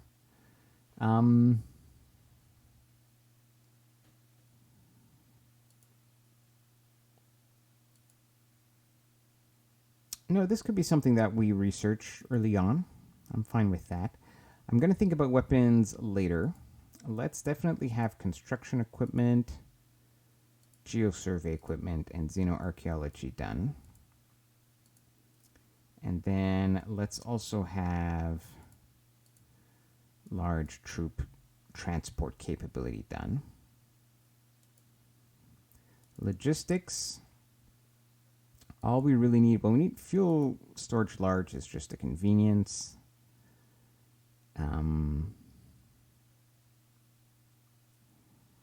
Maintenance, this is something we can research later, but it is nice to have. We'll need a tug for sure, and some underway replenishment rate.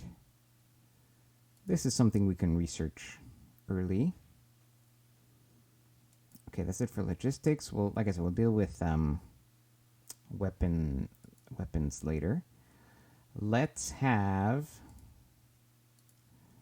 start with, like, I think NPE engines. Not improved NPE, just good old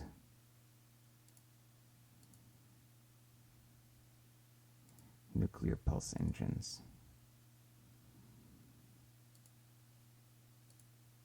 Oh, not add to queue, sorry. Oh, we need to turn Space Master mode on.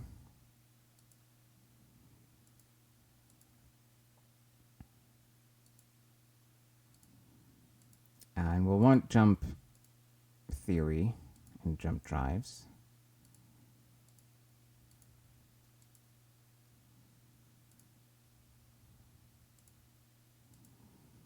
Okay. Not like amazing engines, but decent enough. Okay, sensors. We're going to need, what, the minimum we're going to need. Let's get some passive, enough for passive EM and thermals. Let's already have a science department. Grav, Geo. Okay, we're going to come back to some of this when we do our military designs, but this is enough to get our civilian sector started. Okay. Let's design some ships real quick. Actually, we need to design some components. Let's do that first. So we're going to need engines. I'm going to need big old commercial engine.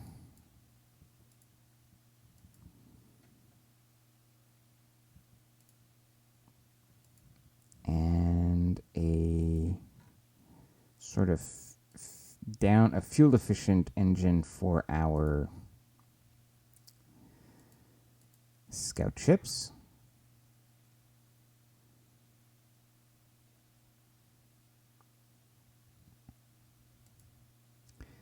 I want a small passive thermal, EM, and a small passive thermal.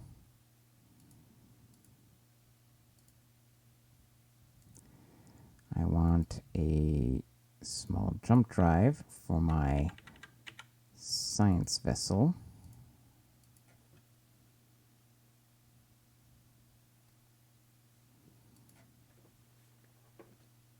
All right, let's start making some ships here. Wide view. Okay, new ship class, the Aberdeen.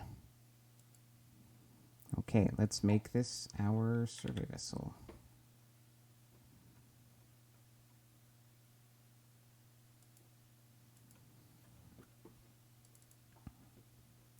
So we're going to have a jump drive, at least one of each scanner, but I'd like to have two of each. We'll see if we can fit it. Let's have a science station, a science whatever it's called. Command and Control, Science Department. Because it just seems like fun. Passive EM, passive thermal. Engines would be a good thing. Okay. And let's try to squeeze out a 4-year mission profile here. And fuel, of course, is going to be the issue.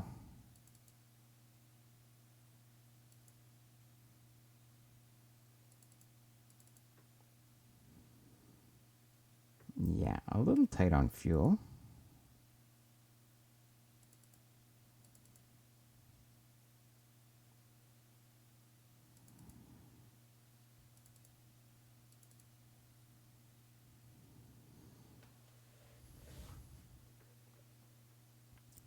So realistically, it only has 3 years worth of fuel, is the problem.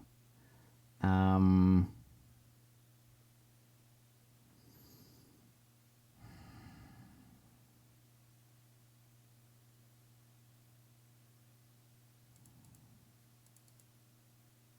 much more?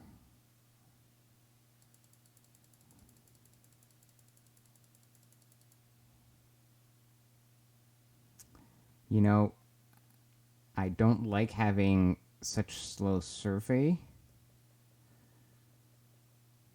But on the other hand, like we could make it last like 5 years. Or like even 6 years, right? Like just I think this is actually a better design. Let's get rid of one of these.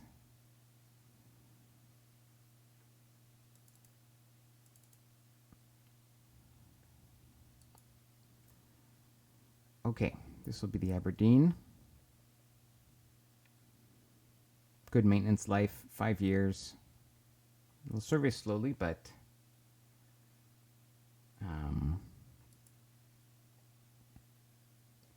it'll get the job done. Okay, new ship class, the Adelaide.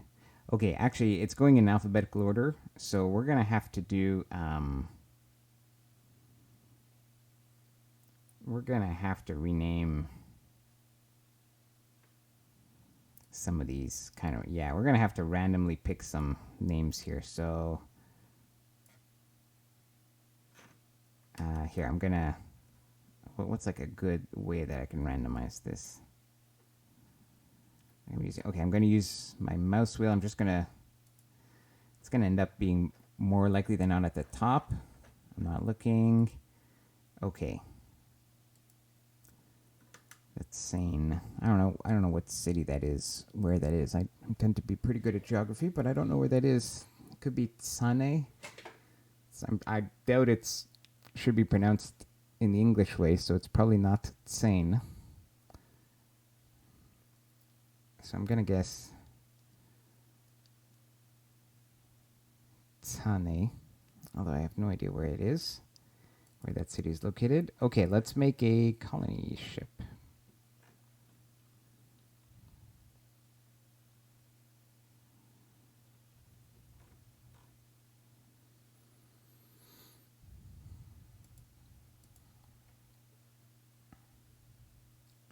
Okay, this colony ship can be a conscript. It will have passive sensors. It will have cryogenic transport. It'll have 5 big old honking engines. And it'll have 5 cargo shuttle bays just to make everything line up nicely. And then maybe 2 large fuel tanks.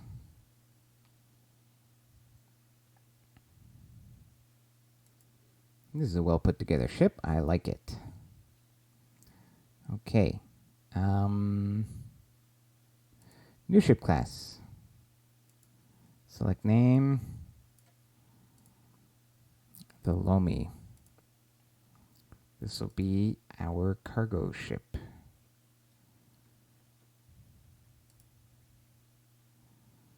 And we're going to basically copy the colony ship design because they're going to be built on the same in the same shipyard. Thermal, EM, fuel large. Oh, and the actual cargo hold. Let's not forget. Conscript. Done.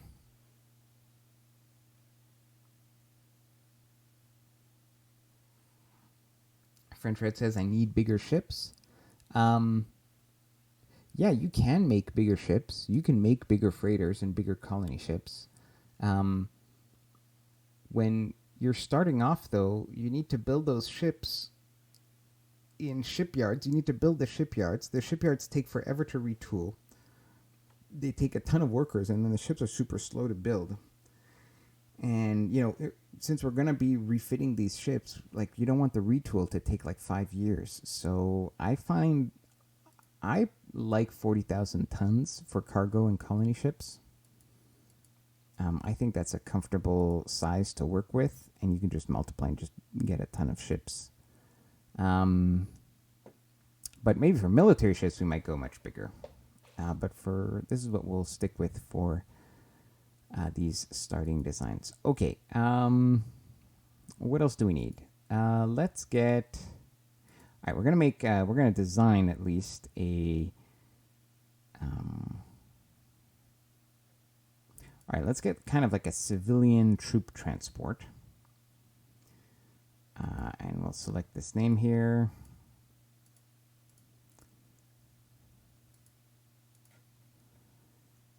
This is going to be a troop transport.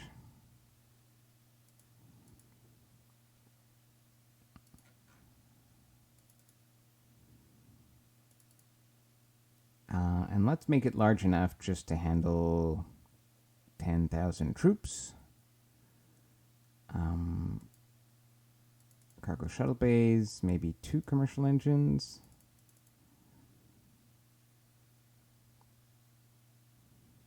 That's decent range. We could put a 3rd engine here. Oh, got a subscriber. Thank you, Sean.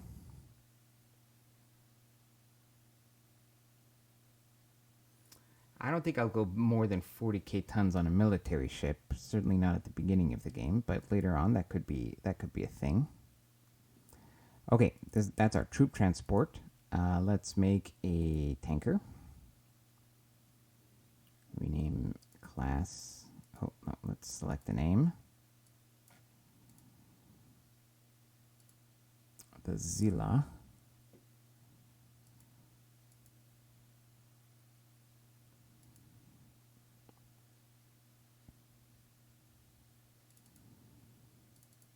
Okay, the tanker needs a refueling system. Important not to forget that. Oh, I need to... yeah, I like putting small passives on everything.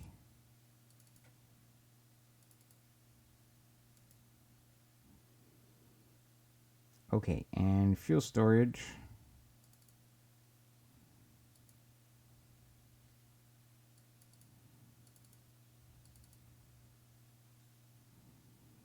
This is roughly where I want to be in terms of fuel storage. Now let's tweak.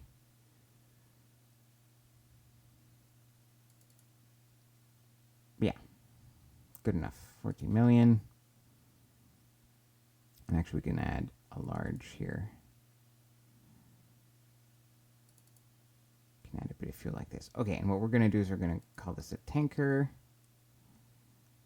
Oh, this is a new feature. They automatically set it like that. We are actually going to edit this. And we'll just make it 450,000. We don't need a million. Fuel reserve. Okay, tanker. Let's build a small-ish tug.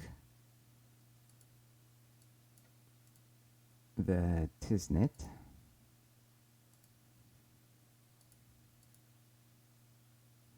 That'll be roughly 20,000 tons of commercial engines. And then a bit of fuel storage. Let's not forget the passives. On the tanker, did we make it a conscript? No, we forgot. Troop transport, conscript. Okay, the tug, conscript, good. We need a bit of fuel here.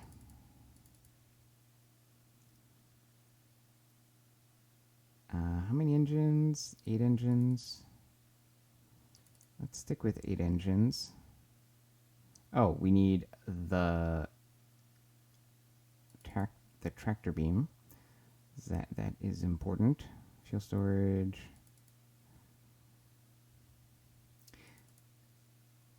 All right, that's fine.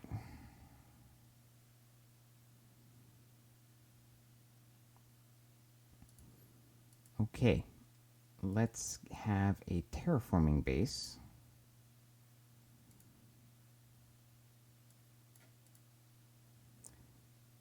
The Borge Violet. Okay.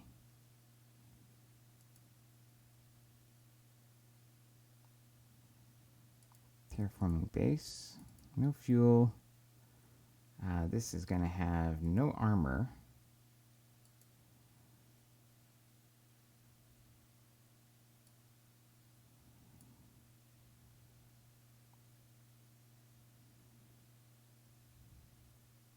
Terraforming modules. Aim for about 500,000 tons. And that's actually all we need to put on this. Let's get a fuel harvesting base.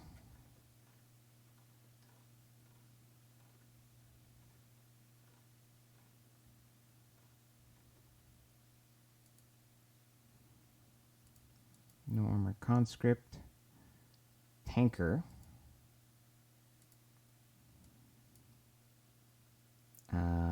And with a refueling system. Sorghum harvesting module.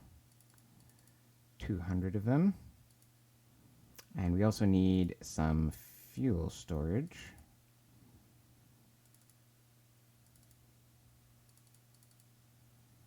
So 20 million is a decent amount, because we'll have tankers going to empty them once in a while.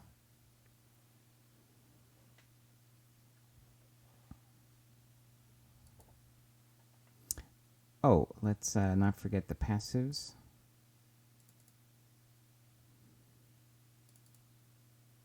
On the terraforming base as well.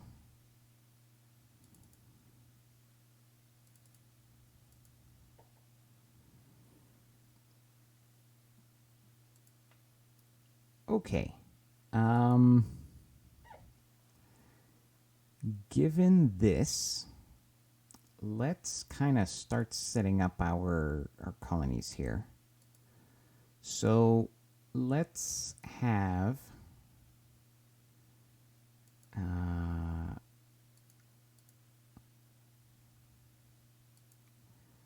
let's start with some infrastructure here. Like 2,000 infrastructure on Mars and on Luna.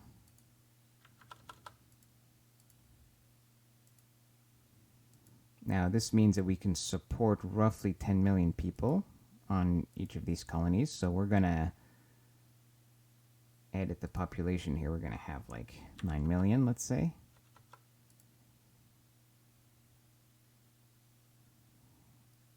The current population is...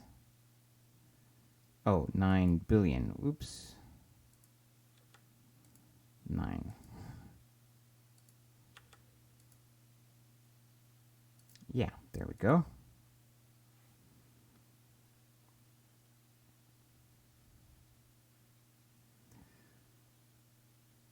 Okay, so we'll have like just kind of starter colonies there. Now we are going to... we'll start with some terraforming bases that we'll put in orbit here, and I think we'll start terraforming Mars already. Like, I'm not gonna... It'll start in its sort of blank state, but we'll start terraforming it. So we'll create a few terraforming bases, but we'll do that when we create the ships. Let's fix the shipyards here. So let's delete all these shipyards, or at least delete these.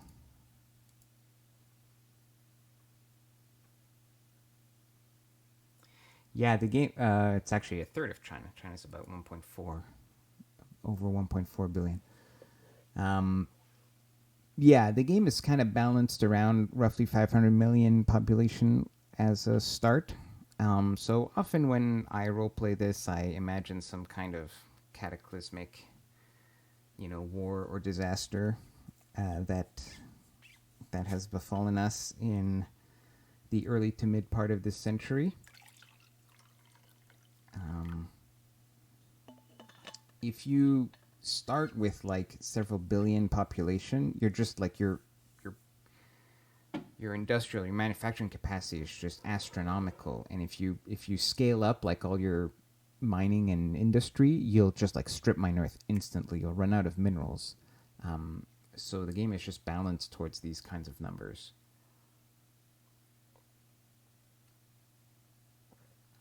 But what you could do, and I'd love to do this one day, maybe when it's much more stable, is you could have a really complicated multi-faction start, multiple races start, where you could have like China, EU, whatever. You can build like a bunch of factions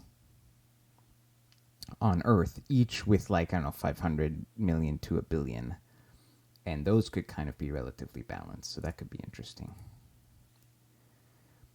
Okay, let's... actually, we're going to delete all these shipyards because it's easier to recreate them from scratch. All right. Ibrahim Graving Dock. SM modification. Capacity 5,000. Slipways 2.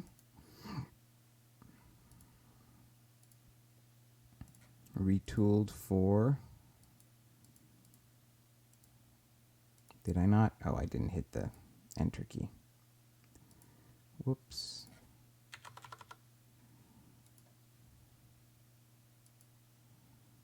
Okay, not continual. Space Master modification. 5,000. 2 slipways. Go. Now, retool for the Aberdeen. Done. Oh, by the way, let's make the shipyard fleet the default fleet. Oh, that's a stupid UI thing. Okay, we'll queue construction in a minute. I want to create some ships.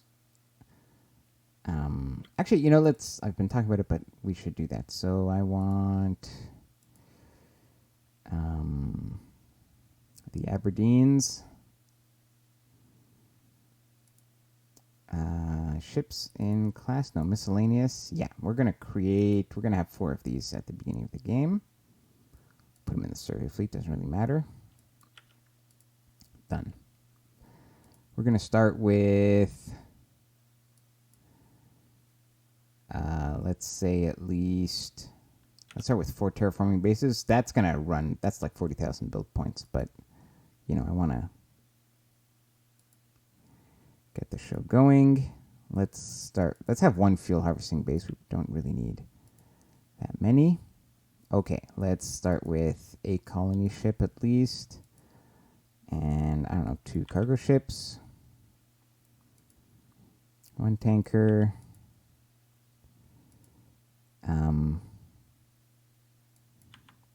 2 tugs. 1 troop transport. All right. And, before we do anything, let me actually set up, these orders and these fleets. So the fuel harvester can chill for a minute. The colony ship is just going to go to cargo. No, it's going to go to colony because that makes sense. The freighters can go to the cargo fleet, although they're not going to do anything right now. But presumably, these are the ships that got the infrastructure to Luna and Mars, right? Like, they have to have existed, is why we're building them.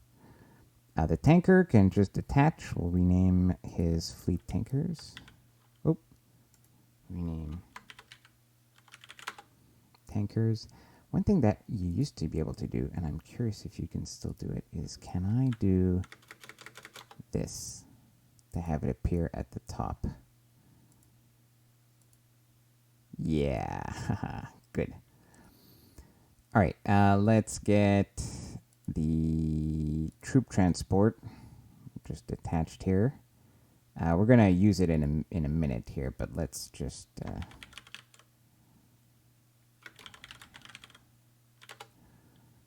identify it more cleanly.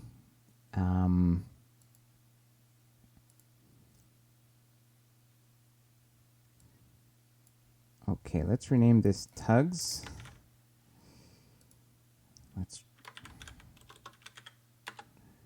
And we can have them do stuff already. Let's have them go to the shipyard fleet at the top.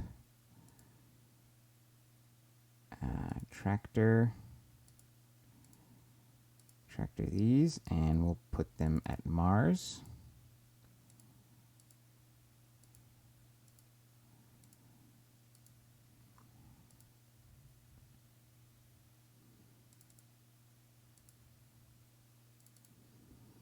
Okay. And let's actually, while we're here, we'll detach the survey ships and issue them their orders. We'll have 3 of them on geosurvey, 1 of them on grav survey. Okay, that's it for commercial ships. Now let's look at our installations and industry and stuff like that on Earth. Okay, 80 automated mines. Sure, we can move them somewhere when we find an interesting, inhospitable planet.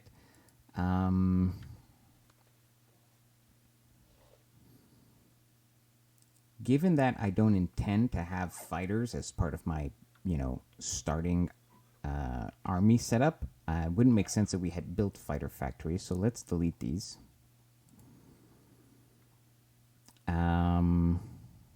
I already deployed the infrastructure I was going to have, so we don't need extra infrastructure on Earth. Let's get us like a second military academy, like just to produce more trained leaders. Now, I might do some missiles in these starting military designs, so let's keep that in mind.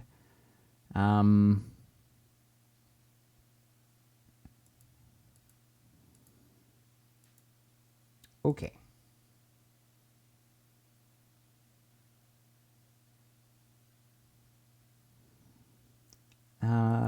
Let's.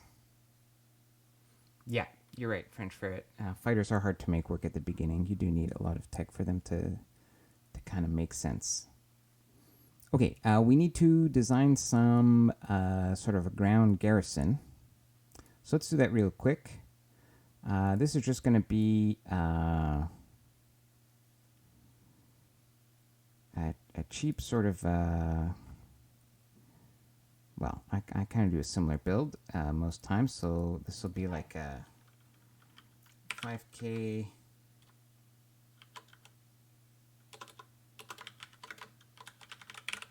HQ infantry.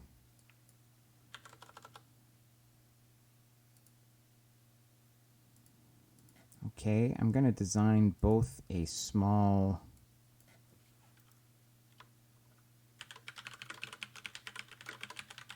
logistics infantry as well as a sort of, I'll put this one on a vehicle.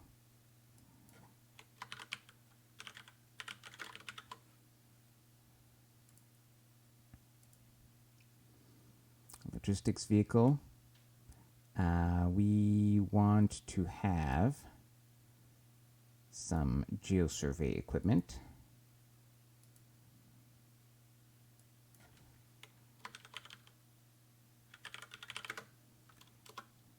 Geosurvey LV. We just want to have this available if we need it.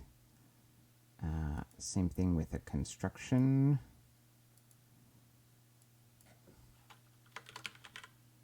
I like to call this engineering because it's sort of like combat engineers. And xenoarchaeology.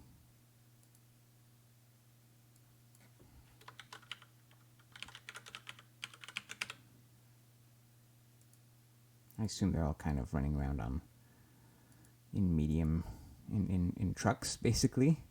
But they don't need to be heavily armored. Okay, then all we really need is then something to flesh out like what a light garrison would be. So we would want in a light garrison, we're just going to have infantry with personal weapons. So this is going to be ground infantry, nothing fancy. We don't have great tech or anything. And then we'll have some, let's use some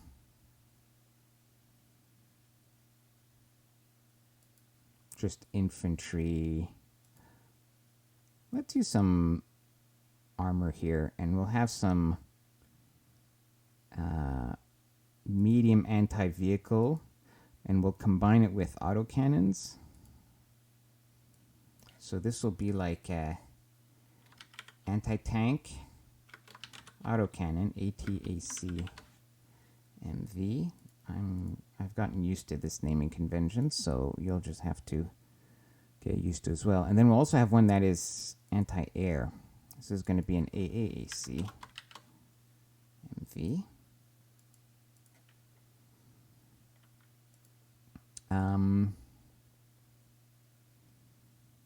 And I like the idea of having like a scout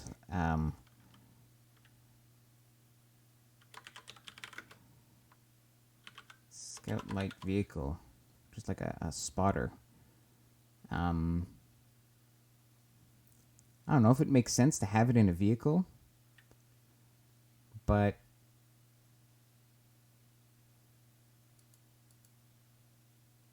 we will. I don't know.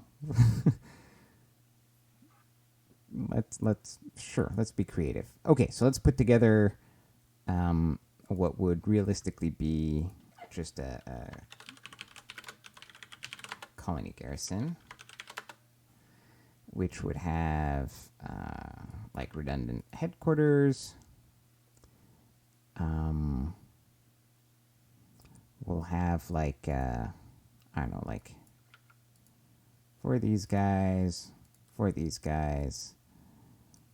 you know, an engineering team,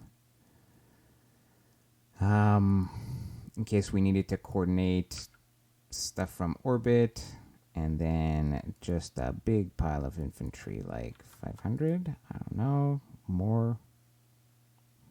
Oh, well, let's think about logistics. We would have like at least one logistics LV, and maybe 3 small logistics infantry, and then this ground infantry we can edit and top off, I think 600 more. 700, very close. We can take away about 13. 687.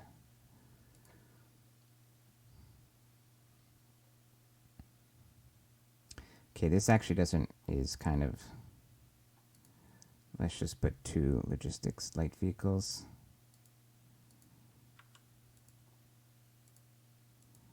And then we'll edit the infantry here. Take off another 7, so 680. Okay, simple garrison.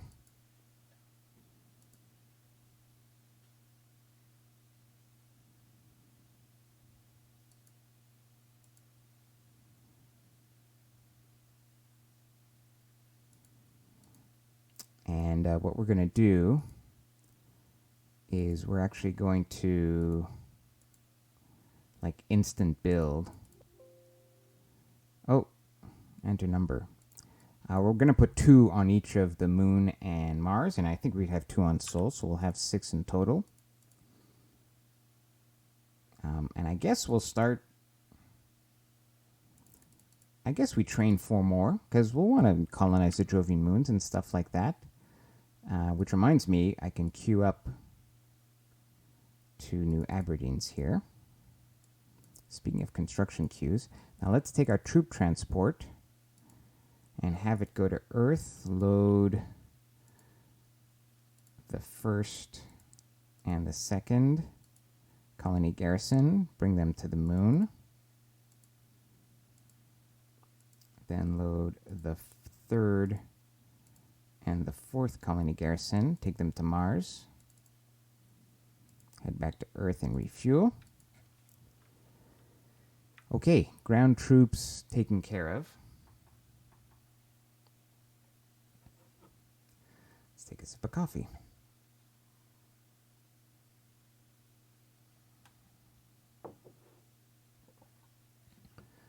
So the only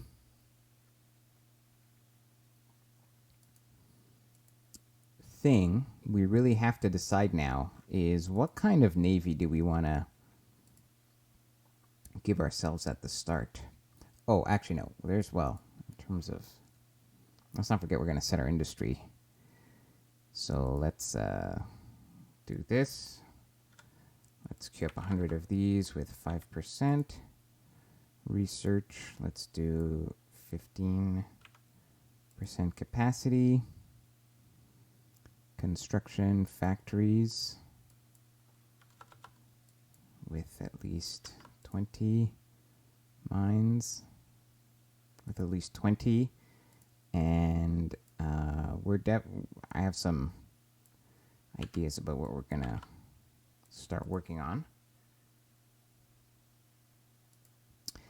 Well, we can change the paths of our scientists now.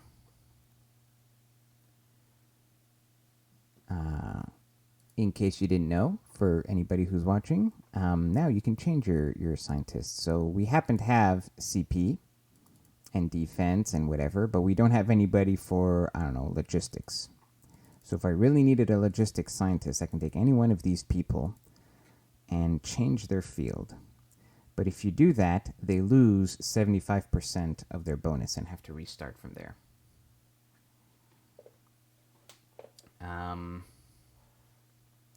Well, as we learned in the previous campaign, like the starting NPR is going to have a massive navy.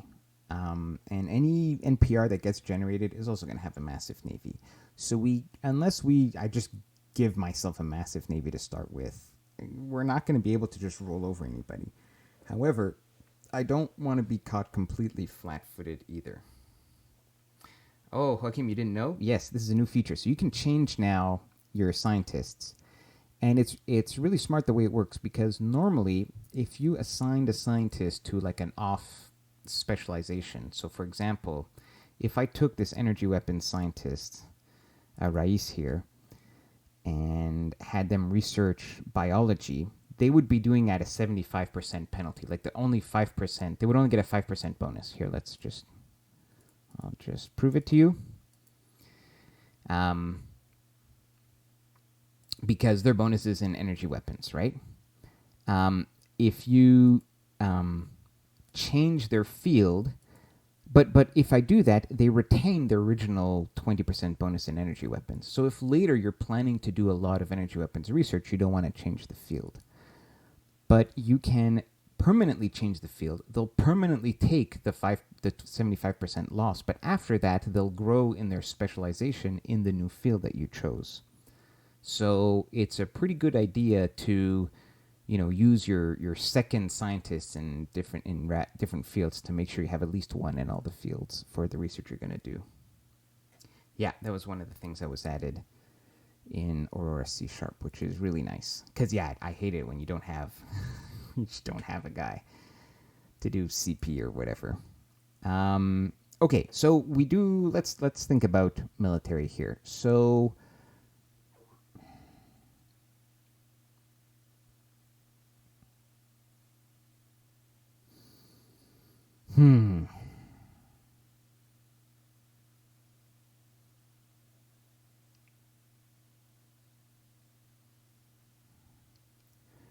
okay.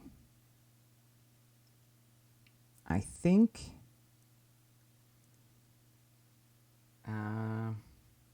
yes, that's also a good point, Voris D.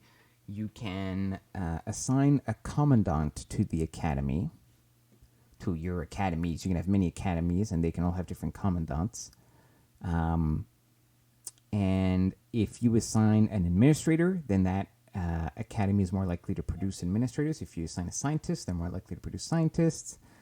And it's the same for naval commanders. And also, they're more likely to inherit the bonuses of that particular, administrator, scientists, or naval commanders, highest fields.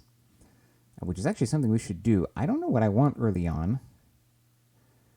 We might be lacking some good scientists, but I'm probably going to need the scientists to research.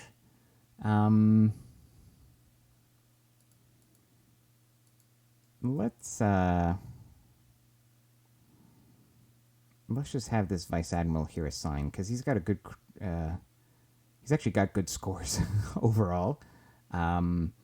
So he'll produce some decent leaders. Yeah, it's actually pretty good. So let's have him as the academy commandant. Here, assign. Okay. All right.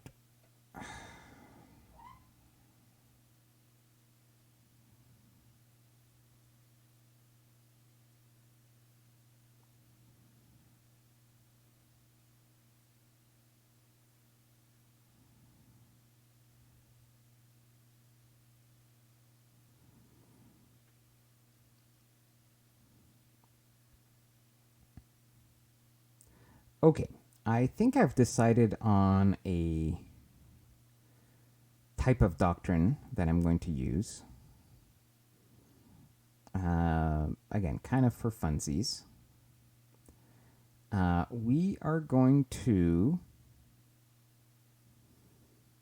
we're going to use a number of smaller ships, not facts, like not 1,000 tons, although maybe later we might transition to that as our tech gets better.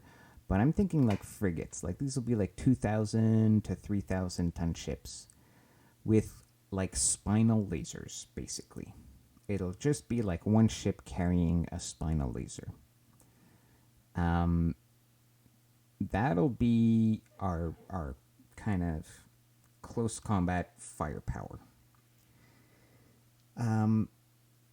And we will have much larger cruisers, and I'm thinking on the order of 20,000 tons, that are going to have different configurations, but they could be jump cruisers, they could be sort of scout cruisers, they'll have obviously a ton of point defense, maybe they'll have missile point defense capabilities, they'll kind of be hybrid ships, but the big ships won't be carriers, but their job is mainly going to be support and defense. They won't be like the main offensive capability. So that's kind of what I'm thinking here. Now, in order to make this work, what would be historically the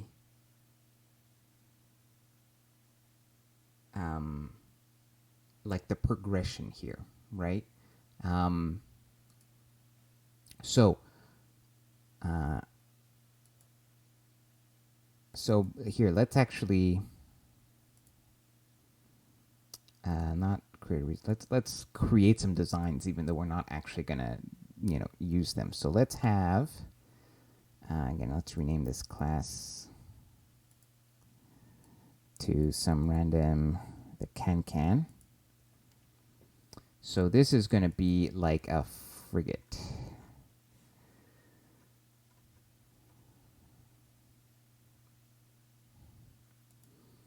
This is going to be a small ship with a laser gun, right? We're going to also have let's rename like some, I think we'll call them, I think for this game, like frigates will be like 2 to 3K, destroyers will be 5K, maybe cruisers will be 10K. These might be like battle cruisers, but they're support, so it's a little awkward. Because it wouldn't be a battleship, and also historically battlecruisers and battleships actually possessed great offensive armament, which is not really what they're going to be. This is almost like a support cruiser.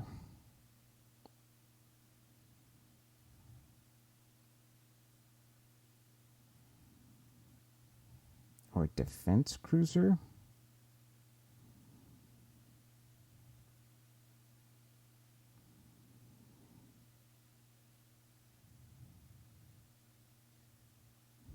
escort cruiser, maybe.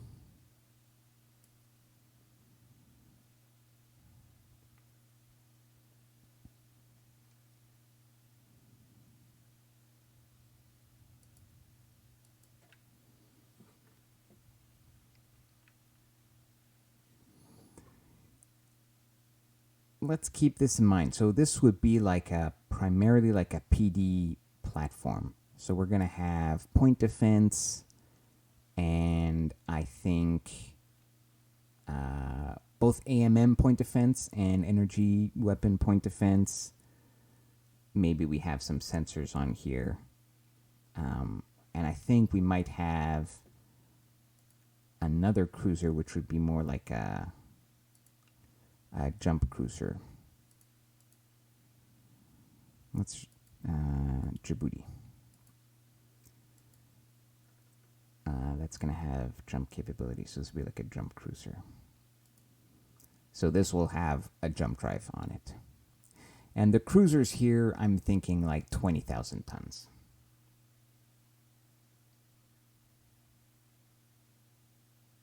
Yeah, I'm thinking that the DPS ship does not have PD. The DPS ship is actually going to be the small frigate with a spinal laser, and that's it, only a spinal laser, which can shoot down missiles, but that way it's really scalable. What's nice about separating your DPS from your PD is that you can quickly adapt the ratio, right, of what you need. If you need to scale up your offensive capability, you just ramp up production of your laser ships, right? If you need more PD, you can ramp up the production of escorts. And I think what we'll also add on later will be some like missile destroyers, I think. 5,000-6,000 tons, long range missiles, that kind of capability.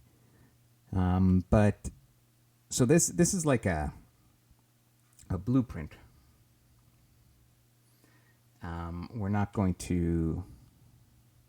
Well, you're saying mass producing, you're going to need a lot of them. The thing about about brawlers, is if you have engine speed superiority, you only need one, right? Because you'll outgun them, you'll outrange them, not outgun them, but you'll outrange them, and you can just kind of slowly take pot shots at them as long as they can't close the gap.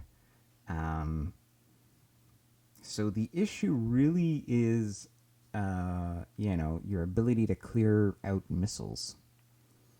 So that's something we'll have to think about. Anyways, given that, I think as a fledgling new spacefaring civilization, we might have developed this early technology for these spinal laser frigates.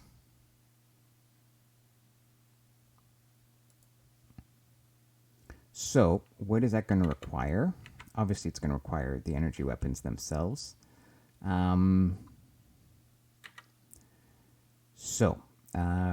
going to be lasers.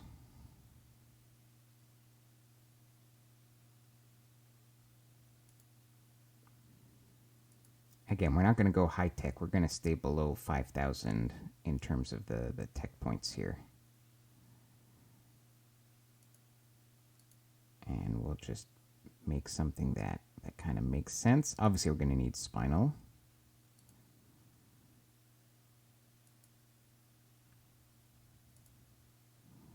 Now, we're going to need recharge rate, but let's see how much recharge rate we need. So if I go here and try to design a laser, 15 centimeter near UV spinal mount has a power requirement of 9. So a cap recharge of 3 is perfect.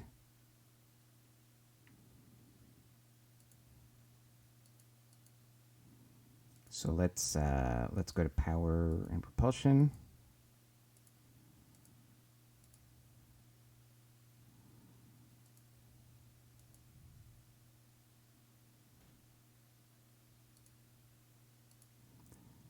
So cap recharge. Oh, we need to refresh this. Lasers.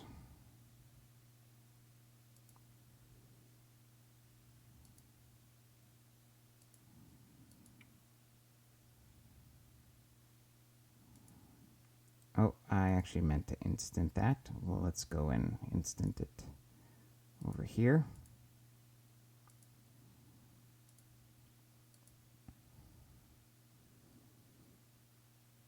Okay, we're going to need an engine and some engine tech. And in particular, we need multipliers here. So let's go to like 1.75.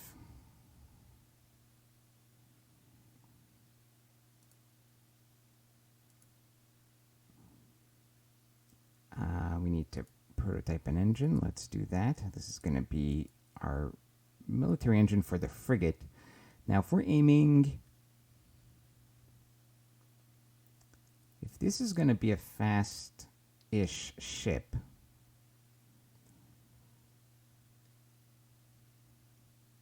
we could do like kind of threes in terms of math. Like we can go 3,000 and have a third of our tonnage be engines. So the issue is if you have big engines, not only is it not redundant, but the engineering cost is pretty high on the ship. So I kind of like to have at least kind of 3 or 4 engines per ship. So I'm just trying to think of like what's going to be a good size. That's also not going to make the fuel efficiency too garbage. Is there a good number, like a ratio here that we can go for? Well, let's start putting this together here. If we had a frigate, like how big is the laser gun? That's what we need. That's what I need to know.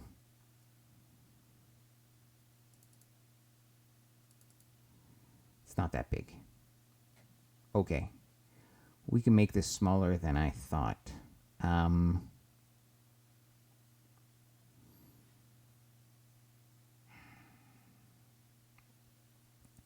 If I aimed for like 2,400, that's nice and divisible. And I had 800.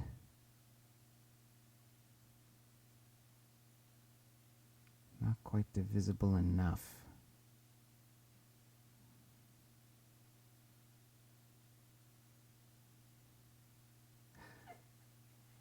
Let's see if the engineering is okay with that. Let's do like we're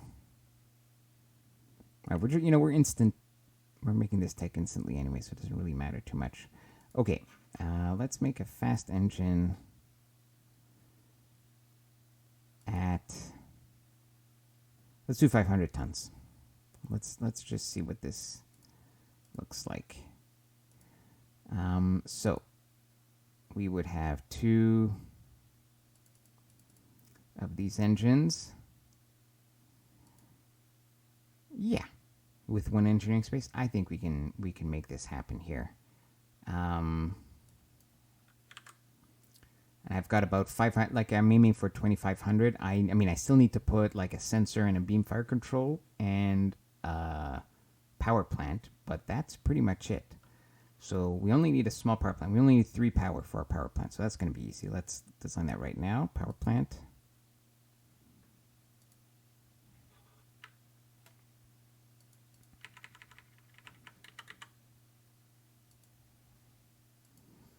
Okay, for sensors and beam fire control, though, we need to get some tech here. So we would have, again, we're not gonna tech up a lot, but we're gonna be at like just below the 5,000 RP cost is what I tend to aim for the start.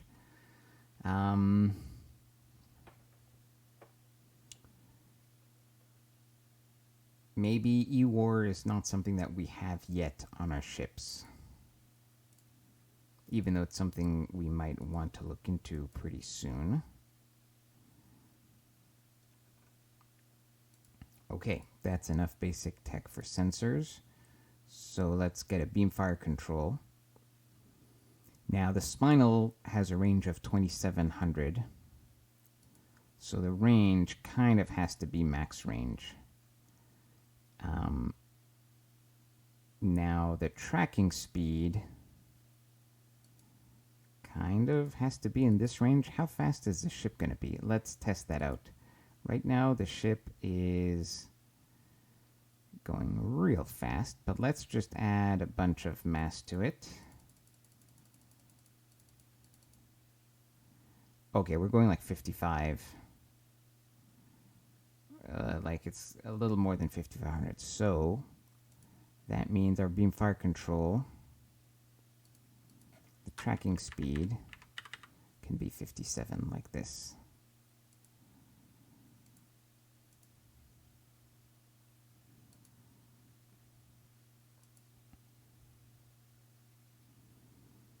Okay, obviously we don't need all this engineering space.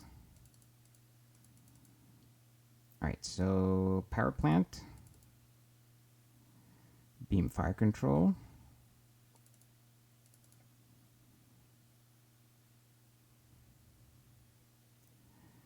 Okay, we're gonna put a sensor on it. It's not gonna be like a big sensor, but it'll be there. Oh, well, let's put the passives there. Oh, actually, you know, these passives are taking a lot of space. Maybe we don't need these passives because we're going to have an active sensor here. So let's do, let's do like a small active sensor. I like to aim in the middle, 10,000 tons. Not even that big. Like, this is just so you can see ships. This is so you can fire your gun. Okay? The tiniest of active sensors. Just so each ship has the ability to shoot.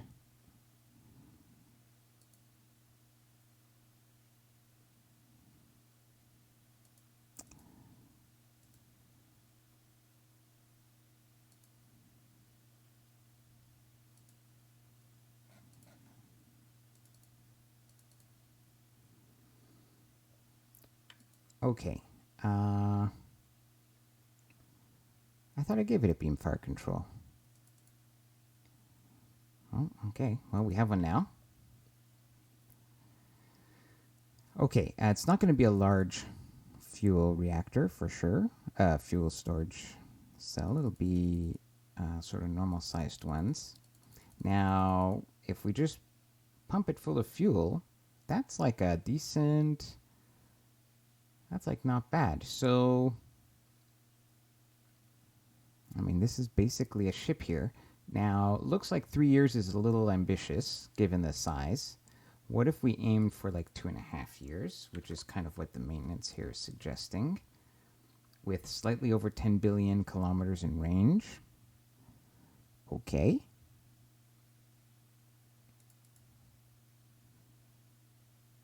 Will you look at that?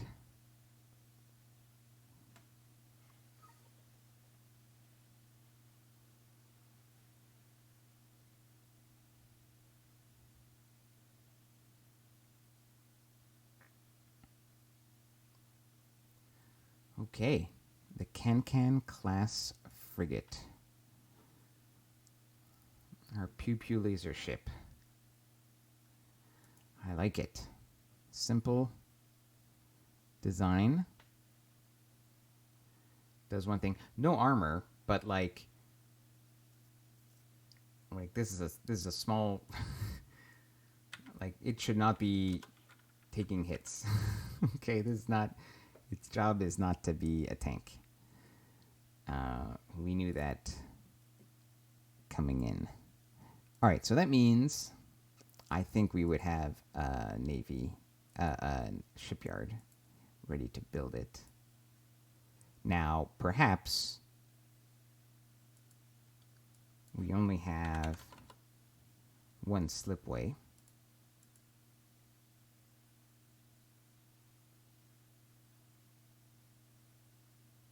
saying maybe the sensitivity is too high for just big ship duty.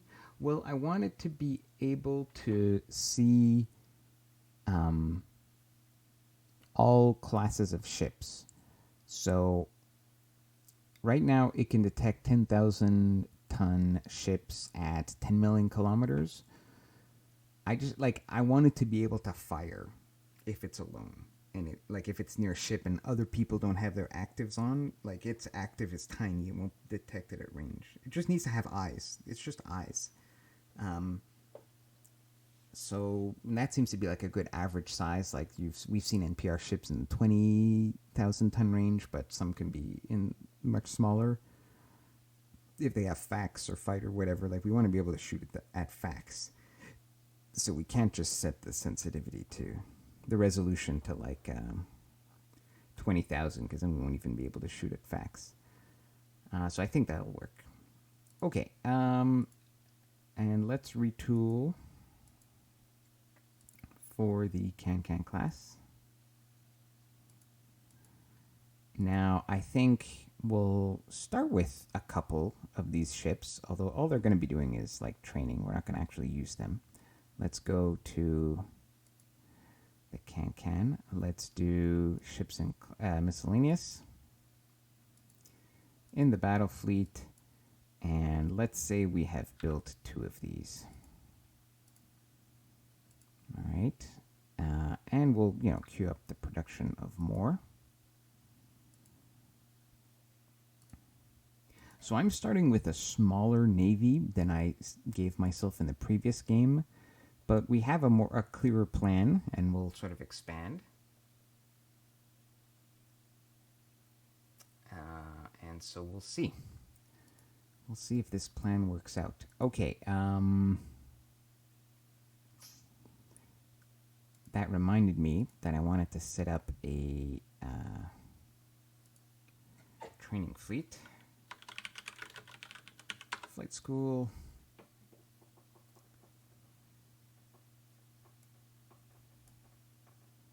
And I want to assign a naval officer with crew training.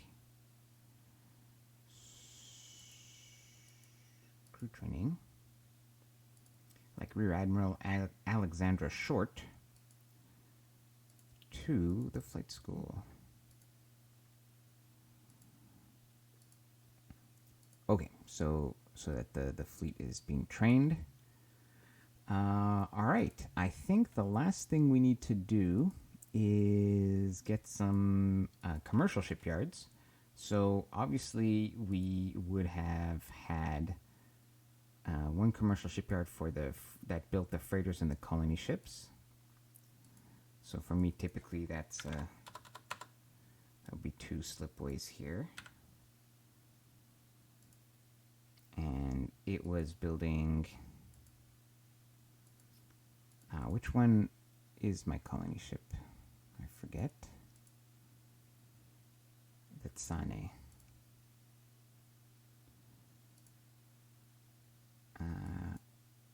And somebody discovered that was from South Africa, so if somebody knows how to pronounce that, feel free to correct me.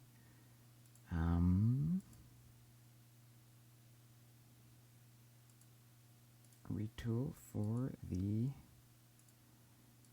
Sane. Good. And but we'll keep making cargo freighters. And then we would have another commercial shipyard that built the other ships, like the tanker, the troop transport, and the tug. And if I do a conventional start, I end up on the tanker last. So we got... Oh, actually, I have to make it 20,000 first. It would have had to have been 20,000 tons large, and then it would retool for the tanker. The tanker is the Zila.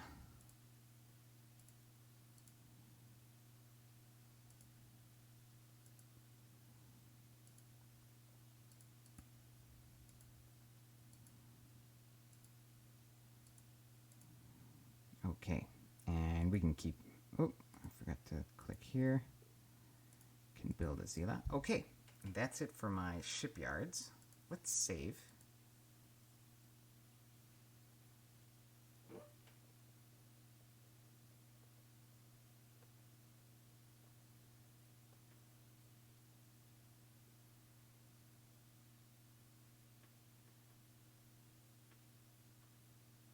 Instant build points is just like a way to because the whole this game is a bit of a sandbox, right? So the idea is you set yourself up how you want to start. You can do a conventional start and start with nothing and build everything from scratch, but I'm doing sort of like a standard start, and you kind of customize your start. And instant build points are a way to measure like how much, to calibrate. Are you giving yourself too much of an overwhelming navy at first that is, disproportional to what, other races might be bringing to bear? Or are you bringing something very underpowered? So that's how that works. Guys, I think we're basically done.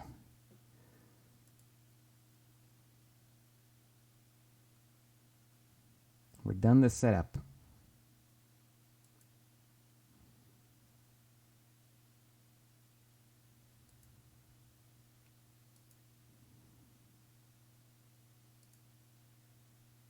Oh, we need to define our research priorities. Right. Okay. So I think one of the first things we're going to look into. So, okay, what would be. Let's do some role playing here. So we're kind of at the stage where, I mean, we're going to survey the solar system very quickly. So we're going to be colonizing, we're going to be terraforming, we're going to be exploring. So Jumpgate colonization is my plan. Jumpgate civilization is a plan. So I definitely want to consider queuing up this, and we're going to build a ship to go do that. So that's definitely a thing. Militarily, I do want to look into getting those cruisers. That's going to need a lot of research into defensive, and then also missiles and things like that. I'm all good on ground combat. Logistics, there are things definitely to get here. Trans-Newtonian shuttles, etc., etc. Maybe new engine tech. We could save that for later. So I think the priority right now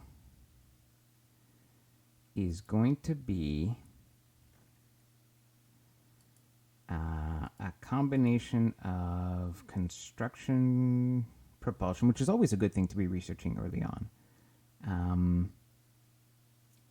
I would do stabilization module right away, but the shipyard won't be ready by the time this research is done. So let's get research rate done.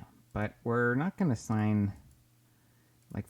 Yes, it might be mathematically more optimal to have all the labs going here, but I want to split this between gradually working up the tech, the idea for these larger cruisers. I think our civilization is already thinking about these larger cruisers, and in particular, we're going to want to have damage control, probably shields, to tell you the truth. But let's start with damage control, and then we'll work our way towards PD systems and things like that. So let's get started with that. All right. Actually, I just want to. What I'm going to do is I'm going to save again, and I want to just copy this database.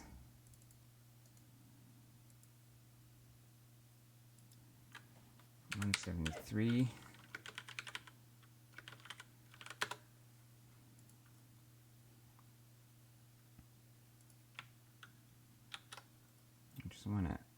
I just want to save it in its current form.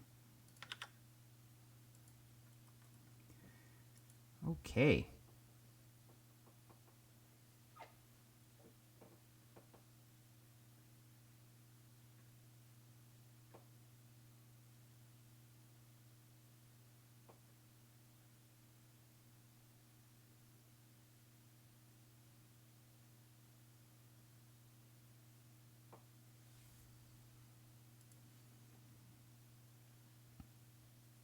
All right, let's get started. Let's see, one thing. Oh, let me just catch up on the chat here. Hart Zayden, one thing that always got me sad about retooling yards is that you basically throw away the tooling. In real life, you save that shit for years. Yeah, that's true.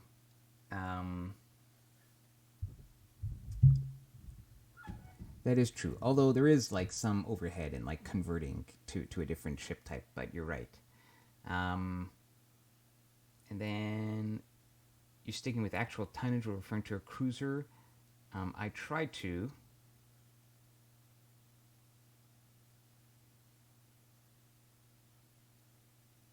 Yeah, so yeah, I do usually have a hierarchy. I think in this game, I'm gonna aim for we've got some frigates that are gonna be like about 2,500 tons. I think we'll have destroyers in the like 5,000 ton range.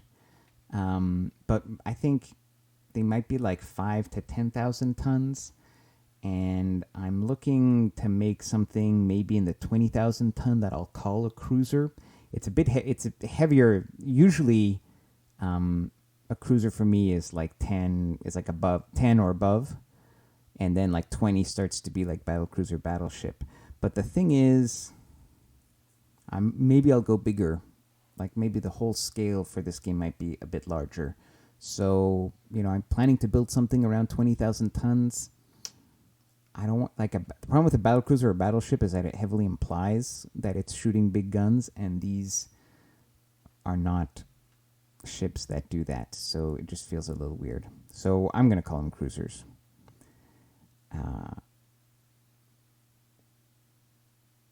Okay, let's get the show on the road.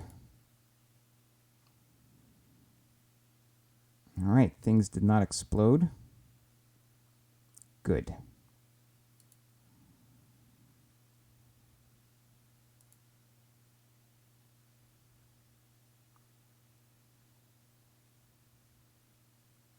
Yeah, so in real life, sure, like a 2,500 tons might be a destroyer. The issue is like well, first of all, it's a game. It's made up science fiction, so we can do whatever we want. But the thing is, there isn't like a big, there isn't like in this game. You've got fighters that are up to 500 tons. You've got facts that are 1,000 tons. So where does the frigate like? You're not in. Given the mechanics of this game, you're either going to build a FAC for 1,000 tons or you're going to build something for 2,500 tons, right? There's not much point in going under 2,000 but over 1,000. It's just totally inefficient because you might as well sacrifice the bridge space. So where does the frigate fit in, right?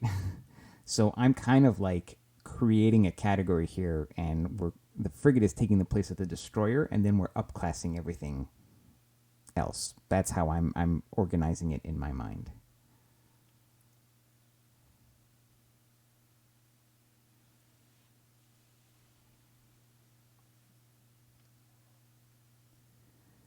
But even so, that does leave a gap, and so I might end up calling them battle cruisers too. We'll see. I mean, we haven't designed them yet. We haven't built them, so.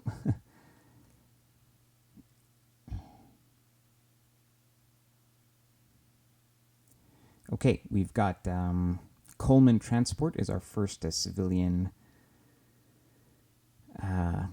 shipping company. Oh, the tugs have completed their dispatching of the terraforming bases, which reminds me we need to assign governors to Luna and Mars, and in particular, we need a terraforming governor. Ugh, we don't have much. All right, we'll put one on Mars, and I guess we'll put one on Luna.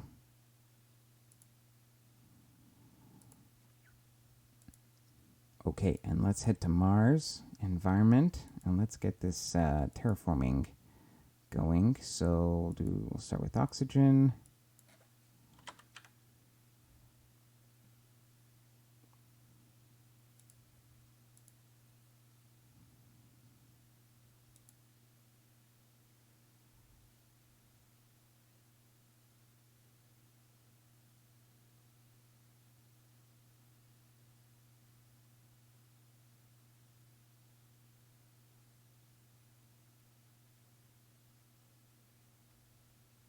Well, no, 2K I would do. Like I think 2K is reasonable. It's just because of the huge advantage you get from saving on the bridge, because you don't have to put a bridge if it's a FAC, if it's 1,000 tons. Like most small ships that are gonna have one gun, unless like I designed this frigate here, um, which has a big spinal laser, so it's hard to fit a big spinal laser onto a FAC. But if you're gonna do like a one gun ship, or even you could do a two gun ship, once you get into a bit of medium tech, it's much more efficient tonnage wise to just make FACs than to make 2,000-ton ships, just because you're wasting tonnage on the bridge.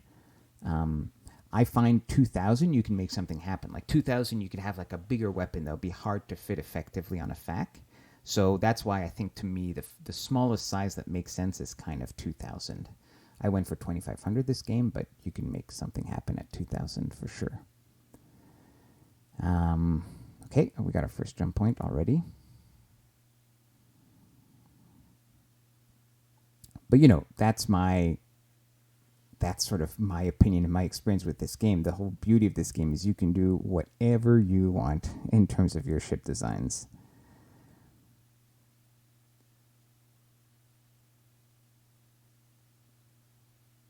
Okay. All right. So let me show you the event window.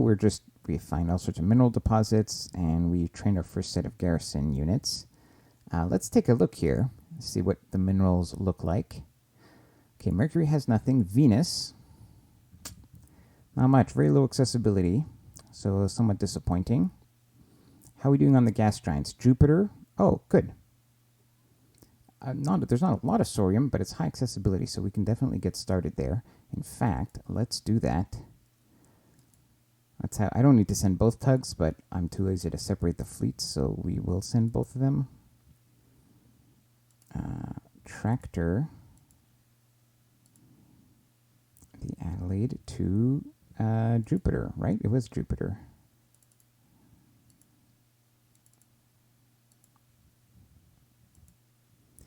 Yeah, Jupiter. Okay, Io has nice uranium, decent accessibility, a good quantity. Europa, oh, now this is a nice colony. 1.0 accessibility to uranium and decent Vendorite. I'll take it. Okay, and that's all. And obviously all our comets have minerals, but that's not a surprise.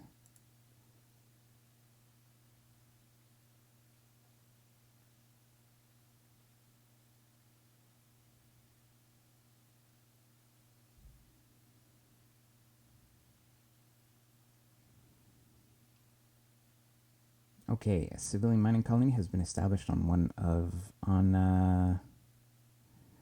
Chemic, actually, which is where...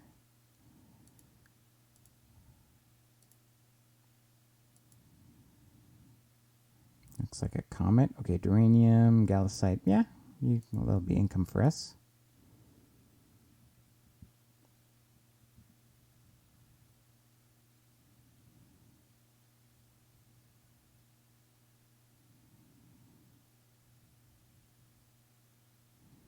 Okay, we deployed the fuel harvesting base in Jupiter's orbit.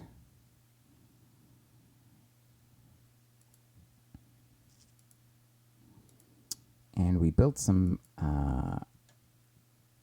cargo ships and some freighters, some tankers. Let's keep doing that.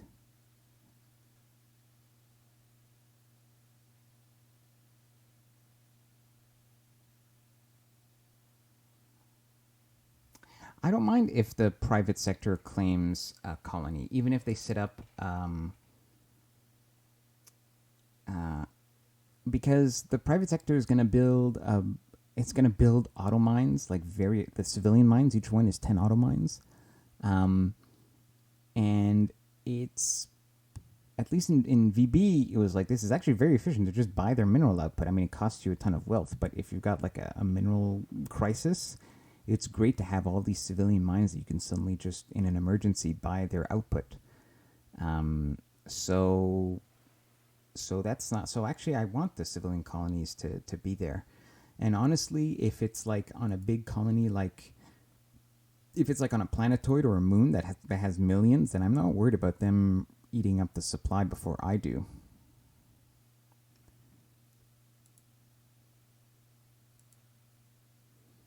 Okay, this shipyard is going to go to 60,000. This is going to be for our jump stabilization ship. And I now want to queue up naval shipyard complex. This is going to be for our big cruisers eventually, much later.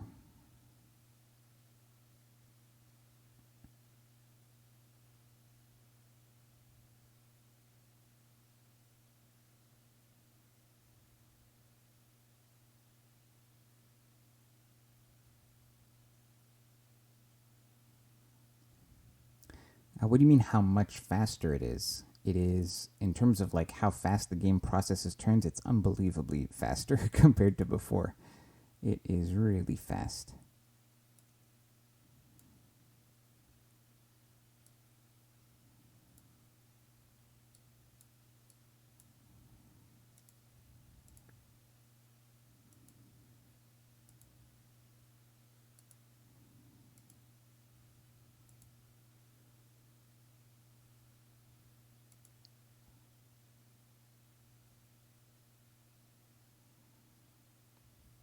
The private sector doesn't take anything over, but it can establish private colonies, and typically it does that on colonies that have. There's an algorithm for how it chooses its colonies, and then generally those just consume the minerals, and it gives you wealth if you tax them, and then the minerals disappear. Or you can pay wealth and get the minerals. So basically, you're paying wealth for the construction of mines and the operation of those mines.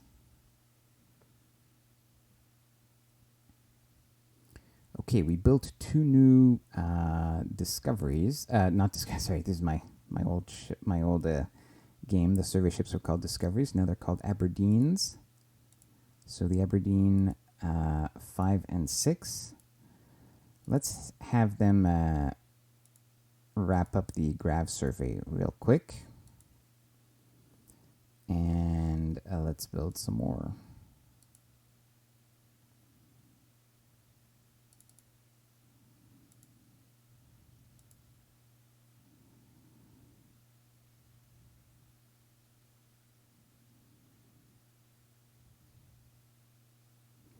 Okay, we have added oxygen to the atmosphere of Mars. We need to scrub the argon. Let's do that quickly.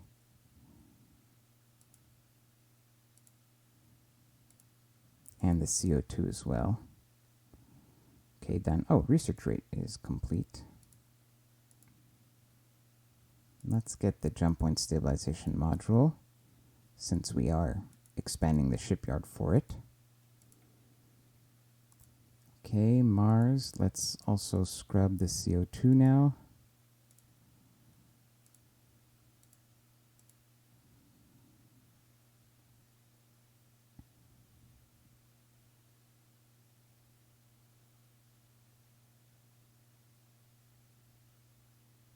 I love a conventional start. It's actually my preferred start for like a longer, more epic playthrough. But in this kind of stream, I just wanted to get into the swing of things more quickly after the end of the last campaign, and mainly because like there's a high turnover rate. Like as the patches are coming out, they break the saves.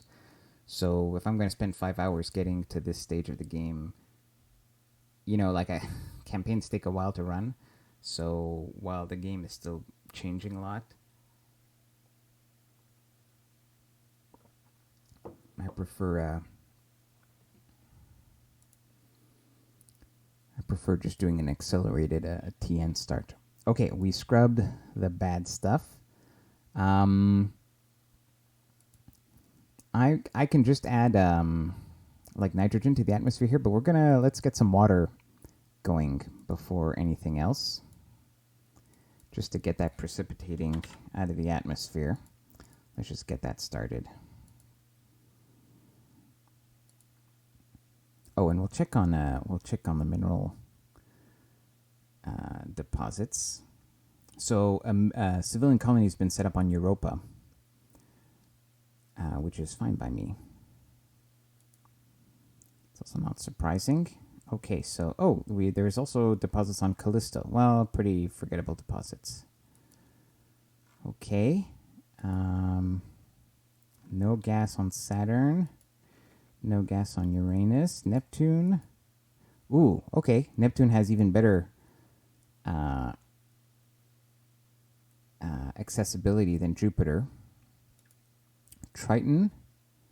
Decent deposits of cobalt and mercasium, so automine is definitely a possibility there. Titan appears to be empty though, right? Yeah.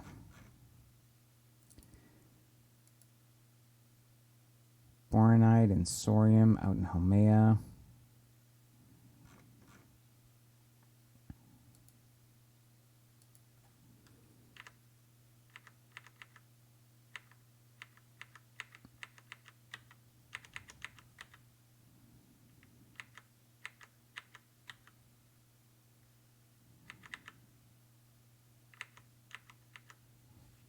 Okay, not a fantastic. Duranium, we're all set for duranium and Sorium, but corundium, kind of lacking.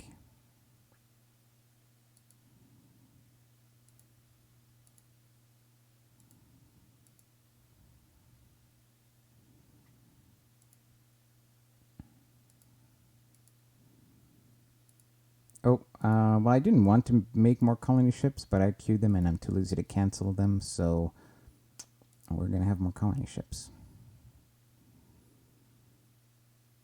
You don't really need colony ships. You need one early on, but after that, you don't need them until all of a sudden you're in the mid-game, and then you wish you had like 50 of them.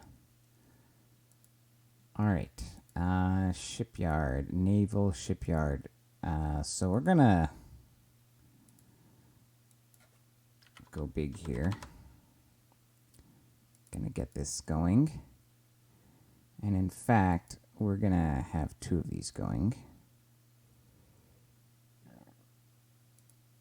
Because one of them is gonna have a jump drive. And one of them is not.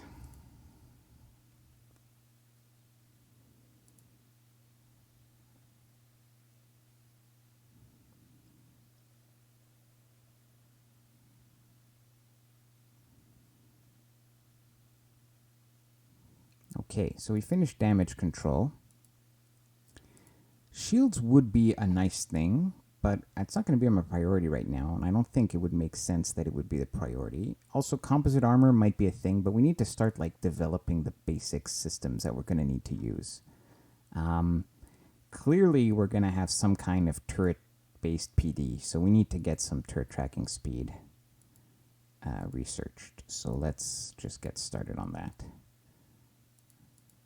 Now, I'll have to decide whether we put lasers in our turrets or if we just do like Gauss cannons.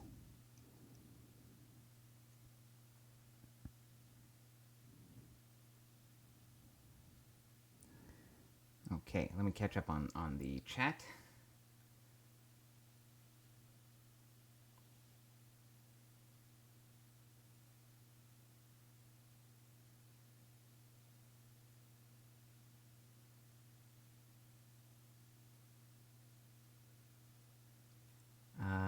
Sheep Thief asks if I'm Canadian. Yes, I am.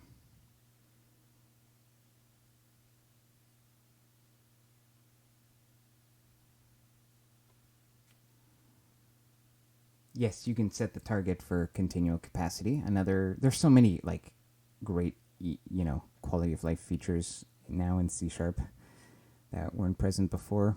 Okay, we finished the Grav survey. I believe it was the Aberdeens 4, 5, and 6 that were doing the Grav survey. We got 2 jump points.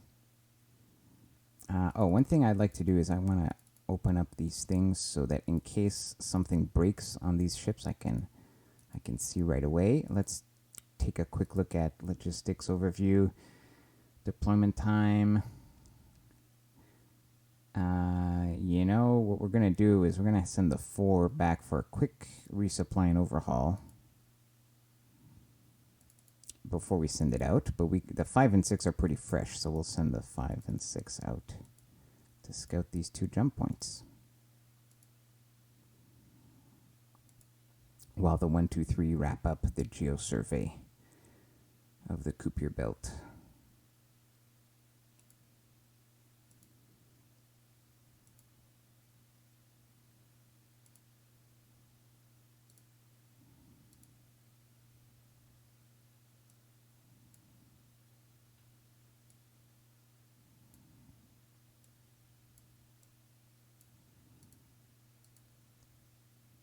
Let's take a look at the atmosphere on Mars. Yeah, we put a bunch of water vapor, but it's precipitating pretty quickly, so that's good.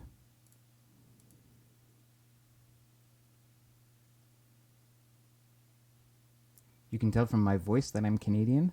Yeah, I have a pretty kind of average Canadian accent, although I think there are a number of places in the U.S., maybe sort of northern U.S. or not quite Midwest, but there are certainly kind of average American accents that are similar to the Canadian accent.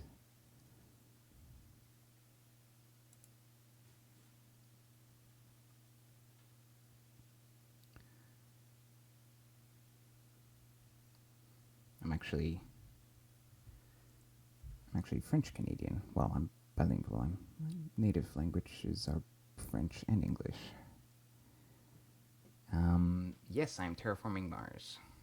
Do I prefer Aurora to Distant Worlds?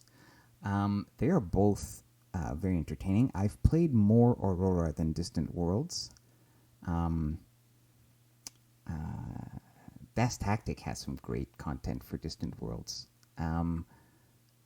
Distant Worlds is fun because you can just let the game play itself, and sometimes I just want to reinstall it and just start something and set everything automatic and just watch the game play itself. That can be really, really cool. Aurora is more of a micromanaging kind of like storytelling device where you tell the story, right? Like Distant Worlds tells you the story. In Aurora, you tell the story.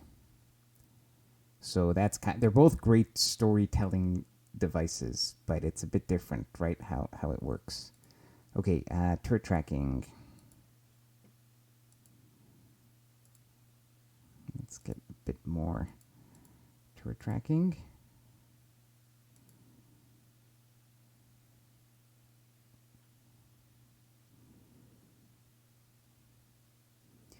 Okay, we have discovered... Oh, this is funky. Actually, I briefly read a bug report about this, but so we discovered a new system which is also called Sol. So there was a problem with like renaming of the systems. So let's actually fix this right now. Let's just rename the system to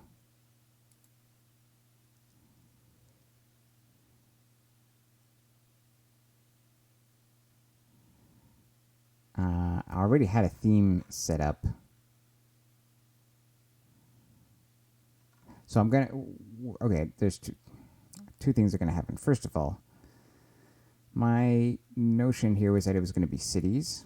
So let's just pick a random city, Cape Town. Kind of South African theme going here.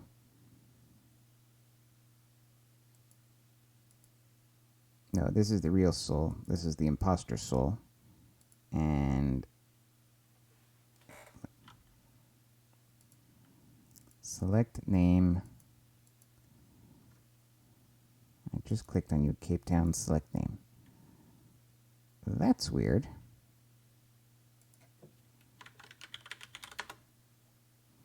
All right, it let me type it in. Now, when I discover the next system, if it will, I'll have to see if it calls it Sol again. That might be something we'll have to deal with. Anyways, let's take a look at the system here. Got a star very similar to the sun.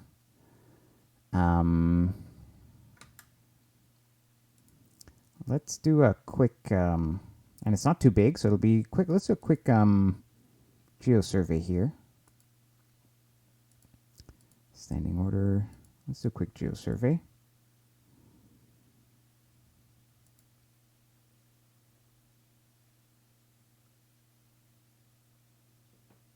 Sheep Thief says he wants there to be a Distant Worlds multiplayer. Yeah, that'd be special.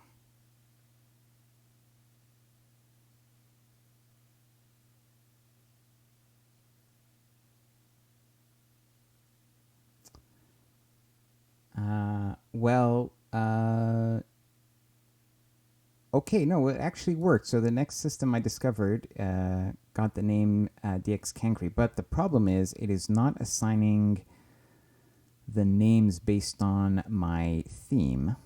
Now I wonder. I'm gonna click this button here. Rename system all. Oh, that doesn't do what I thought it would do. Why is there a difference between renames this? Okay, that's weird. Yeah, that's weird.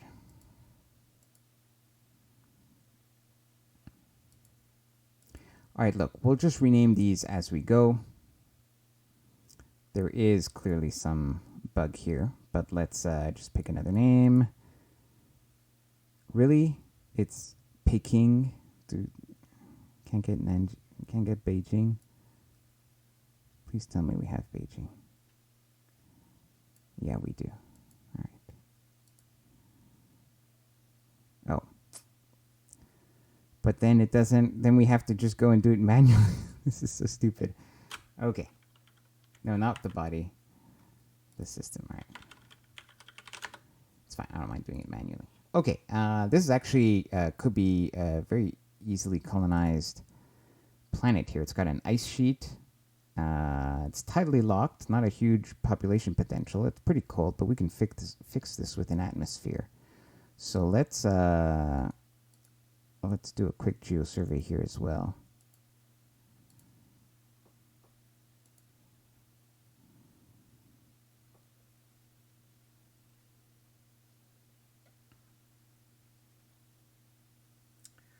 Yeah, it could be, but one of the issues about the known star systems, well, actually, I'm not 100% sure, but I did some test games with much earlier builds of C#, like 1.2, 3, 4. And I don't think the known star systems works well with the starting condition for the NPR being between 25 and 50 billion kilometers from you. So that is something, that I don't know if it works as intended. Because I was getting weird things where Sol was looping in on itself, like you get a jump point in Sol that went to itself. But I only got that when I didn't do known star systems, but did have that NPR that's forced to be generated somewhere. Now they might not be related, but that was a thing. Okay, I've built like a 4th tanker. I don't really need additional tankers right now, so I'm just gonna chill on the production of those tankers. We have more. We built 2 more Aberdeens, which are the why am I here? Which are the surveying ships, and that's going to be enough for now.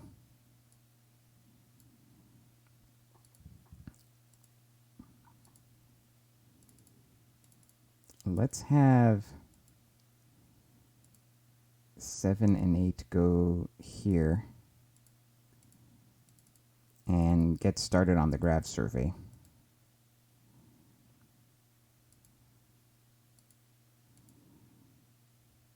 Let's do a quick check on the logistics. Yeah, we're doing okay. Okay, we finished jump point stabilization. Good. So I'm going to keep like 10 research labs just on improving my basic techs here. So it'll be research rate, construction, stuff like that. Because it's important to get these multipliers up. They really do contribute a lot. Okay, in the Cape Town system, we did find minerals here. Pretty small deposits, honestly. Oh, it's a dwarf planet. I guess that's to be expected. Oh, inactive labs. I thought I just assigned them. Oh, the other research project. Oh, the turret tracking speed also finished. I missed that message. Okay, more turret tracking speed.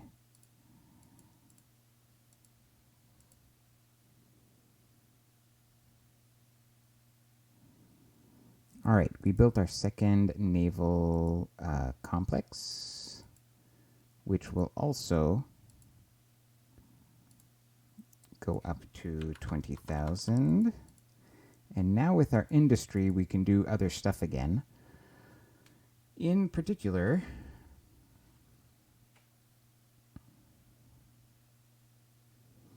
let's get a second. We're going to build some space stations here. Let's get a second Adelaide, which is the fuel harvesting station. Because we actually have gas giants that we can harvest from in the Sol system. In my previous game, I didn't have any. Okay, found a jump point in Aberdeen. I think I'm just checking quickly here on the other side. Oh no, guys. No, guys. 1.8 just came out. See, that's the problem. That's what happens. All right, hang on. Let me just read quickly.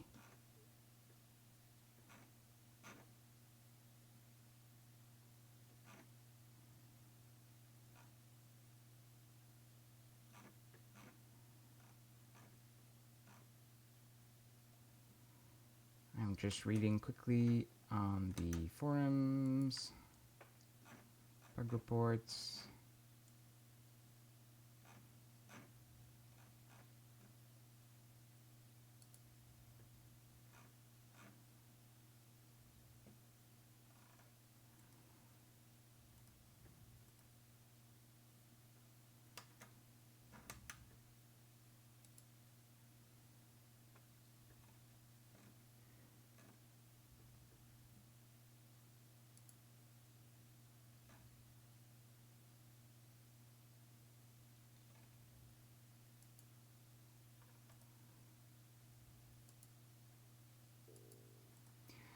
All right, guys.